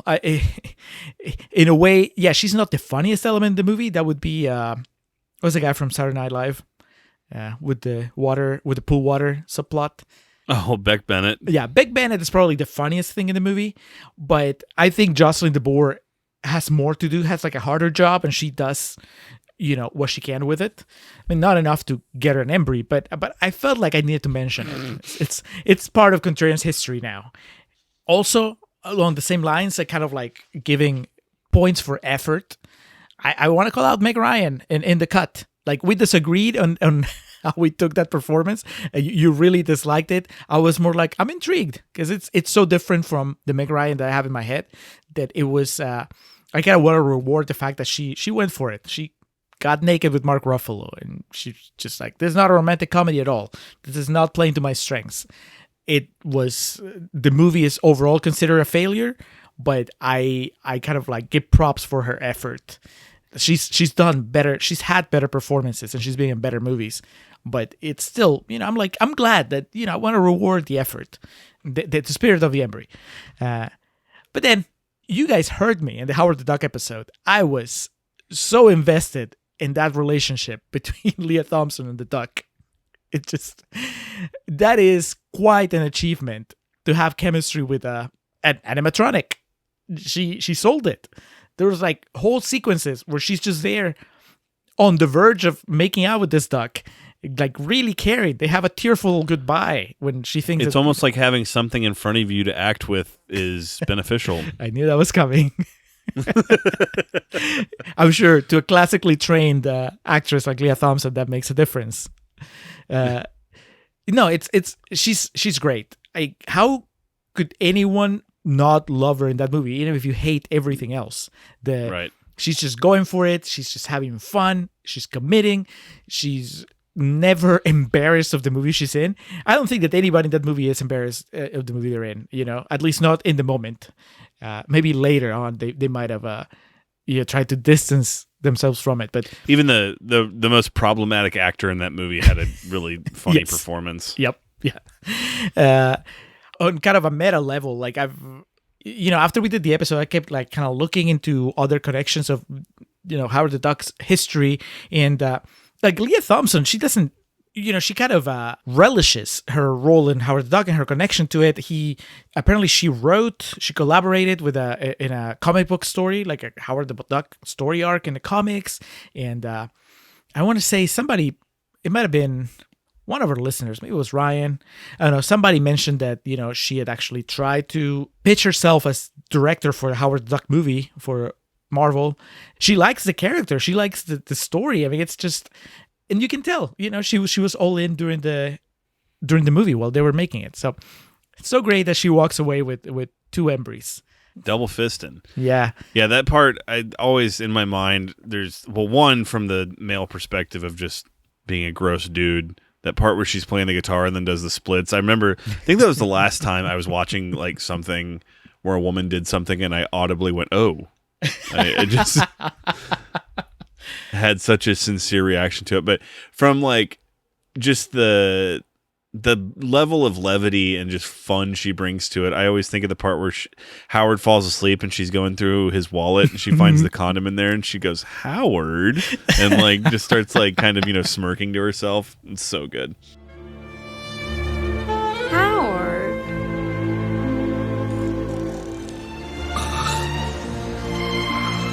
What am I gonna do with you, Ducky? Poor Sam Hurley. It must be getting dizzy from how much he's shaking his head. I remember him like almost like logging off when we recorded that. I said, no, I've seen a bad Marvel movie before. I've seen Thor Ragnarok and like the just guttural noise he made. Well, got to be honest, did not expect to see Leah Thompson cleaning shop here. So it's been an unpredictable award ceremony thus far. And so now we move on to the pied de resistance, the coup de grace, as it were, the main event. Get Michael Buffer out here to take us home. In the category of film, Julio, in the Morrissey going home, we already talked about The Happening. We buried that adequately, so I'm just going to go ahead and remove that from my honorable mentions. So I have 2 honorable mentions. Extinction, that movie sucked. That movie was terrible. There wasn't anything offensively bad from a performance perspective. The main thing we harped on was you have Lizzie Kaplan and she's great and she's in 10 minutes of the movie type thing. Yep. Just not good at all. Showgirls, obviously we go into detail about why you and you should listen to our episode if you care to hear this, but Julio and I talked at length and went into detail about why we don't agree with the idea that it's a movie that's so bad it's enjoyable. It's just a bad movie. Mm-hmm. And we definitely have our reasons for that from a plot perspective, but I mean, Gina Gershon's okay, and like there's some novelty to some of the stuff we've talked about, but yeah, it's in reading over the list of movies we did, it was up there with the worst for me. Marriage Story, again, would be too predictable in this role. Y'all know I don't like it. You already vented your hate with the Scarlett Johansson award. Now you can rest easy.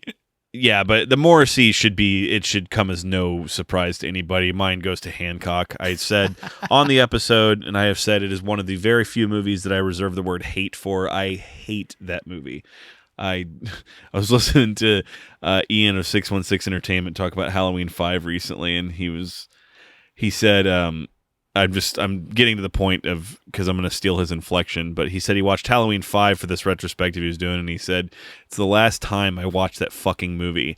I fucking hate this movie. And that's how I feel about Hancock. Our episode for this, because someone actually plorped down money that they conceivably worked for us to do it, that's why I committed to it. But that's the last fucking time I ever watched that movie. I fucking hate that movie. Shit. I'm all right. I'm okay. All of you people blocking the intersection. You're all idiots. You're the one that threw the dude's car at her. And what's with the train? Why didn't you just go straight up in the air with the car? Yeah, why go straight up? You've obviously injured that poor woman. She's right. She should sue you. Yeah, she should sue you. Yeah. Okay, well, you should sue McDonald's because they fucked you up, all right? And I can smell that liquor on your breath. I've been drinking, bitch. You're a drunk asshole. So, Peter Berg, Will Smith, Charlize Theron can all fucking cram it. Jason Bateman is okay because he provided at least a few moments of levity in that. But fuck that movie. And yeah, this is one I wouldn't even hand over the Embry. I would just drop it on the podium and walk away. Just kick it over to them. Yeah. Just like unbutton my blazer and just be taking it off as I'm walking off stage. Fuck this. I mean, clearly I had Hancock on my short list as well. I wouldn't even make it an honorable mention just because if you heard the episode, if you listened to the episode, I agree with Alex. That movie was just fucking atrocious. Check my letterbox. I gave it half a star. It was terrible. But and I said it when we recorded, there is something to the idea of a superhero that has PR problems and the PR guy that tries to teach him how to be a good superhero. It accounts for 50% of the movie only, and it's not even done that well. But that's why I kind of decided to pull back on the Hancock hate for the Morrissey, like for the movie Morrissey, for the film Morrissey. Because I'm like, there was something at least, at some point in the development, there was the germ of an idea, maybe Vince Gilligan's first draft, that I think had the potential to be an interesting movie, and then it just got diluted and development process made it into a mess. But Hancock sucks. Nobody should watch Hancock. But I gave my honorable mentions to other types of failures, starting with Daddy Daycare, which was a patron request as well, a patron demand. Although I don't think that Katie and Oti expected us to like it. I think they just wanted to have a good time hearing us being positive about a movie that kind of wastes Eddie Murphy as its central character. Is Eddie Murphy playing a very uninteresting dude. He's not being particularly funny. He lets Jeff Garlin and Steve Zahn do the heavy lifting, and they're great, but they're not remarkable. It's all very blah. And I just feel like when you have that kind of talent, it's kind of criminal not to use them better. So they get an honorable mention. Also, an honorable mention, and you could have seen this coming, Friday the 13th, Part 8, Jason Takes Manhattan. Because I felt you son of a bitch. I'm sorry. I know that it works for you because you're invested. If you're Alex Mattis, it's the 8th installment of a franchise you really enjoy. When I experienced it a different way. For me, it just felt like a filmmaker and his crew kind of coasting along on the reputation of a franchise that was a moneymaker, but not really. Pun intended on the Lazarus? No, but let's pretend it was. So it was a slasher movie. It was a slasher movie on a boat, and then in New York for a little bit at the end. But I remember the boxing match on the roof. Hell yeah. That is kind of memorable, But overall, I've seen better slashers, and it's not even my genre. But you've kind of taken me to the greats in previous years. We did It's true. How many Halloween movies last year? All of them better than 6, I think. Yeah, all of them better than Jason Takes Manhattan. They certainly were more interesting to talk about. But ultimately, and maybe you could have told this because this movie already got a couple mentions, but I think the worst thing we watched last year, and in the sense of just what that movie was trying to do, what that movie ended up accomplishing. That was Jade. William Friedkin's Jade. Karen, let's get these to the lab. What are they? Well, either he collected pubic hair or he was auditioning for a Clairol ad.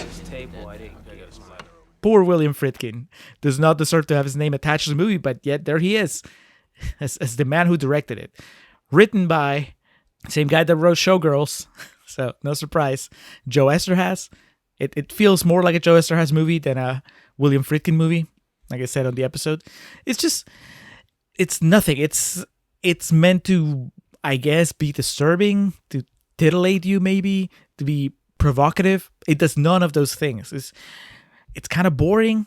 It's a bad movie that I personally didn't find it entertaining. It was fun to talk to you about, but I know after listening to our episode, our friend and patron, Dan Brennick, he watched the movie and he had a great time. And I'm like, that's great, man, because I didn't. Glad someone did. Yeah, I don't like what it did with again, you have talented people there. I know I just gave Linda Fiorentino a Morrissey, but I know she's a good actress. It's just that the movie doesn't do anything with her. Chaz Palminteri, kind of a contrarian favorite, and again, it's just they give him a character that is kind of like does nothing. It's supposed to be scary, but that's it. And then fucking David Caruso, already talked about him at nauseam. And then you get to that really weird ending where it's trying to like rattle you by letting the bad guy win. It just, there's no build up to it. It's a mess.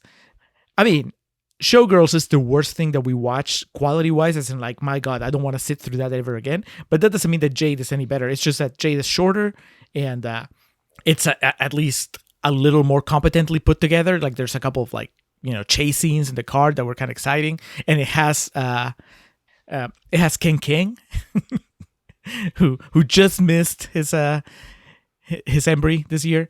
But still, it gets Morrissey. All right, Julio, it all comes down to this. The Embry for film in the past year of the Contrarians.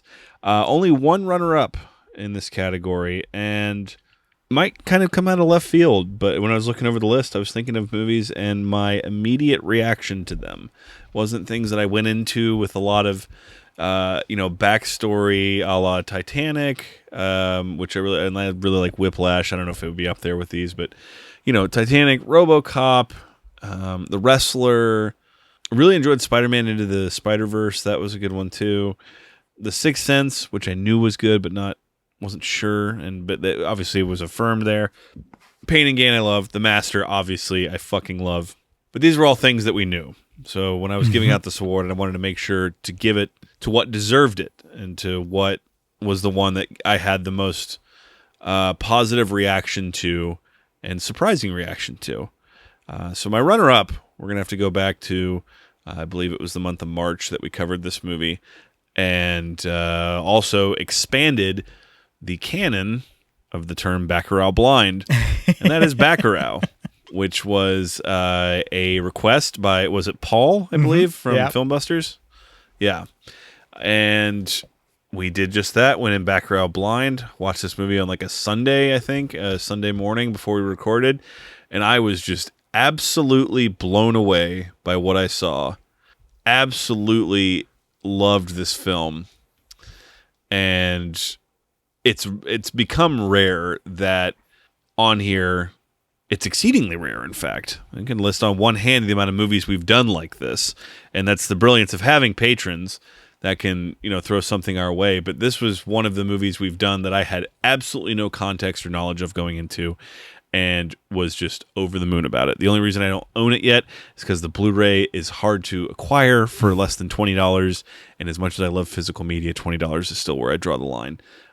So Baccarat, all my praise. Loved it. Wonderful experience talking about it and covering it, and just what a film. Udo Kier, rocking the shit. It's one of those movies too that Like the majority of it, there's this impending sense of violence is coming, but you have no idea how violent it's going to get. It's just wonderful. Love it. But the winner for the Embry for film here in the past year, the year of 2020, 2021 here on The Contrarians, goes to a movie that you and I both had like a revelation of how good it is when we watched it. And especially with me coming in thinking that it was borderline mediocre. And that is M. Night Shyamalan's Signs, starring Mel Gibson, Joaquin Phoenix, one of the Culkins, Abigail Breslin. And M. Night Shyamalan himself, don't forget. Of course, in his best acting role, by the way. Yes, yeah. We talked a lot about M. Night Shyamalan and his filmography, and specifically, his big contributions to the industry, be it positive or negative. And Signs, without a doubt, has to be his forgotten masterpiece, at least for me, and the circles I've surrounded myself in, because it's always either Sixth Sense, Unbreakable, or He Was Never That Good. I don't hear people gush over Signs that often the way you and I did when we recorded that episode, and I stand by it. I really do. I think there are some issues in it. There are some plot holes. The CGI at the end is really bad.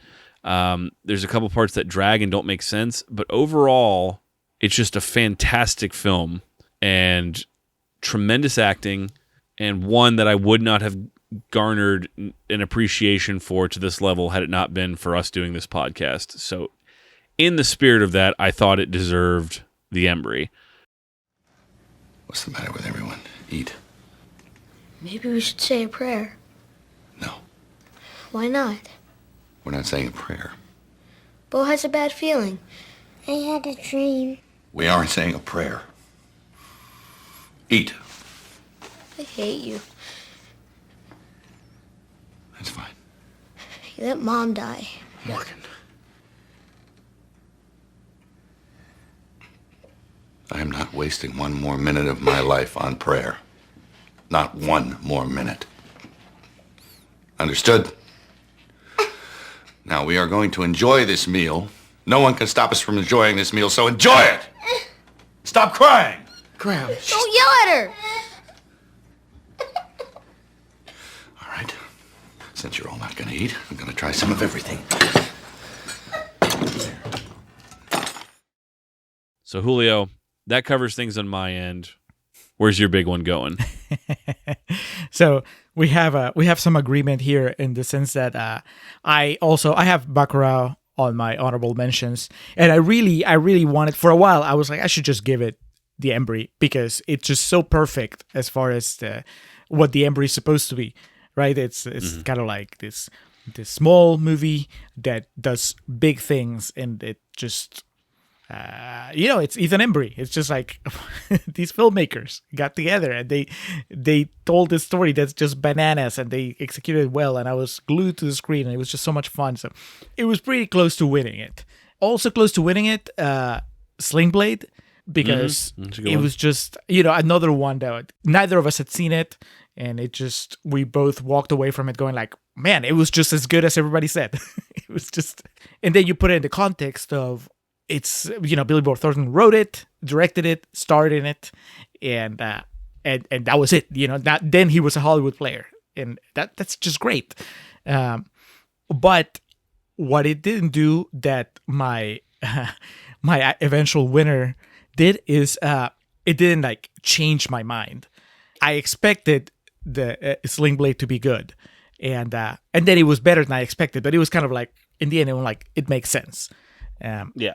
I have a similar winner to yours, but I went in the other direction because I'm giving mine to The Sixth Sense. I want to tell you my secret now.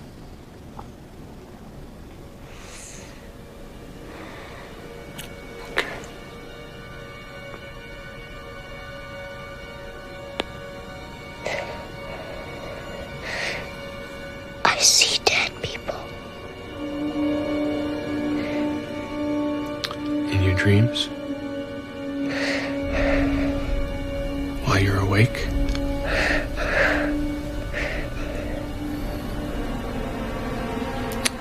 Dead people like In graves, in coffins.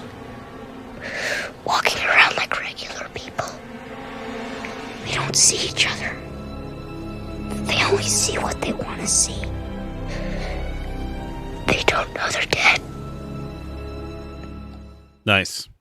I think the key difference is that you and I went into our Sixth Sense rewatch from different perspectives, because you might remember I was not as hot on the Sixth Sense. Like, you went in and you're like, it's a good movie. You already knew it was a good movie. And I was more of it's an okay movie with a good twist at the end. And I don't think it's going to hold up watching it a second time when you already know what happened.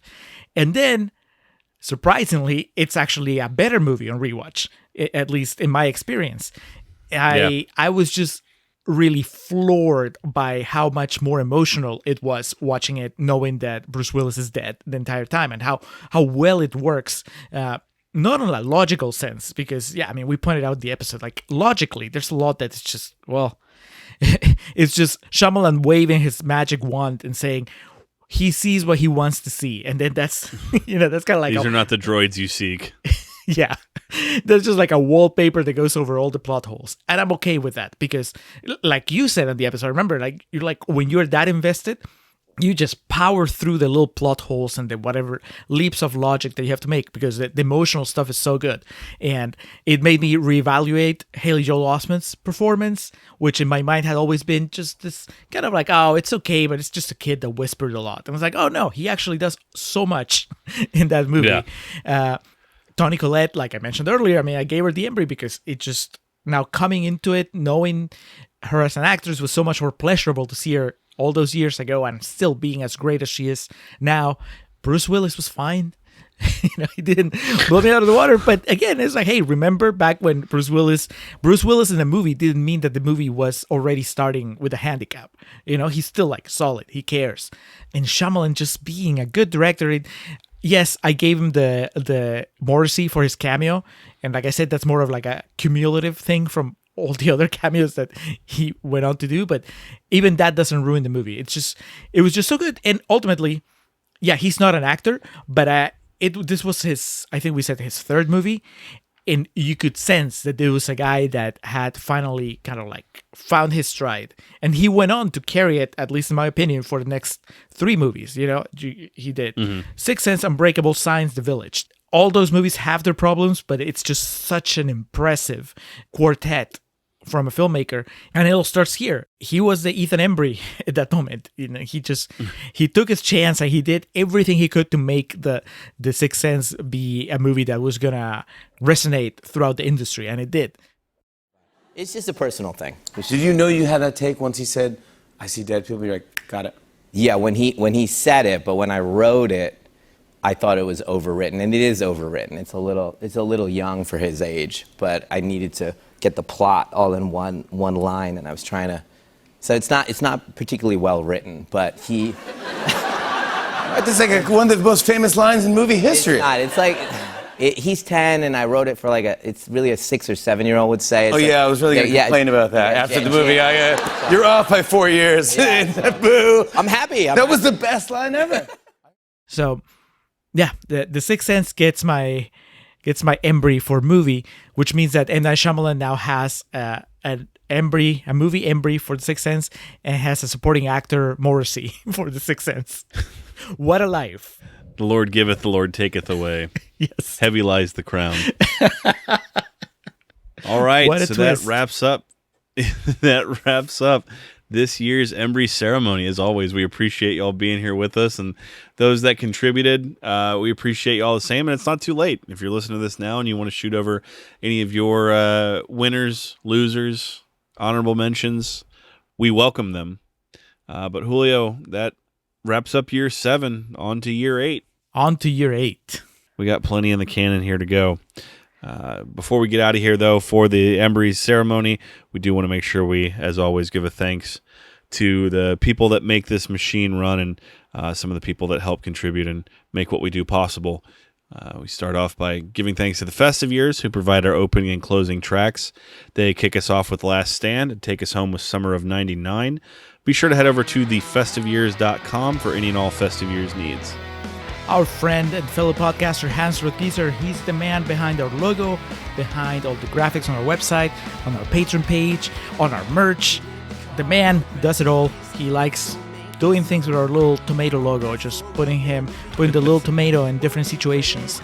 You can check out his work on his website, mildemonios.pe. That's MILDEMONIOS.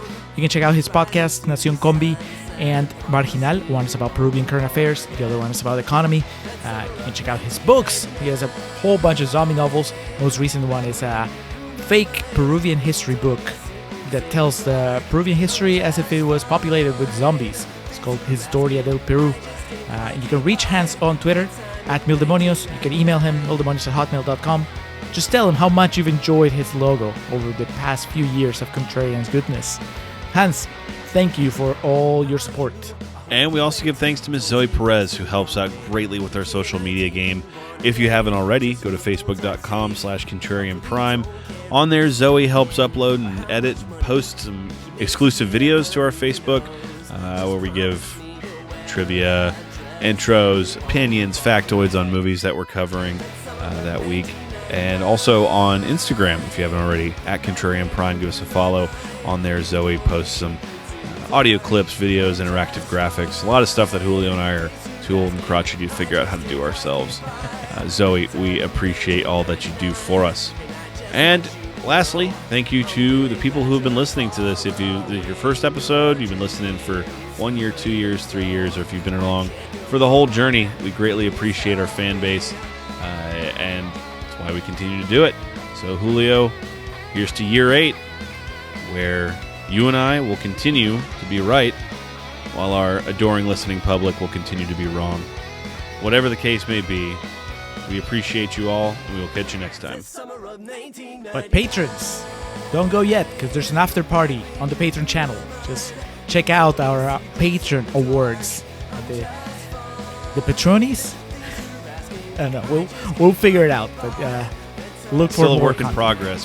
Yes. But yeah, we're hanging around the green room a little bit. We're taking our bow ties off, and we'll be on the, I don't know, Facebook Live or some shit, whatever they do now, these award ceremonies.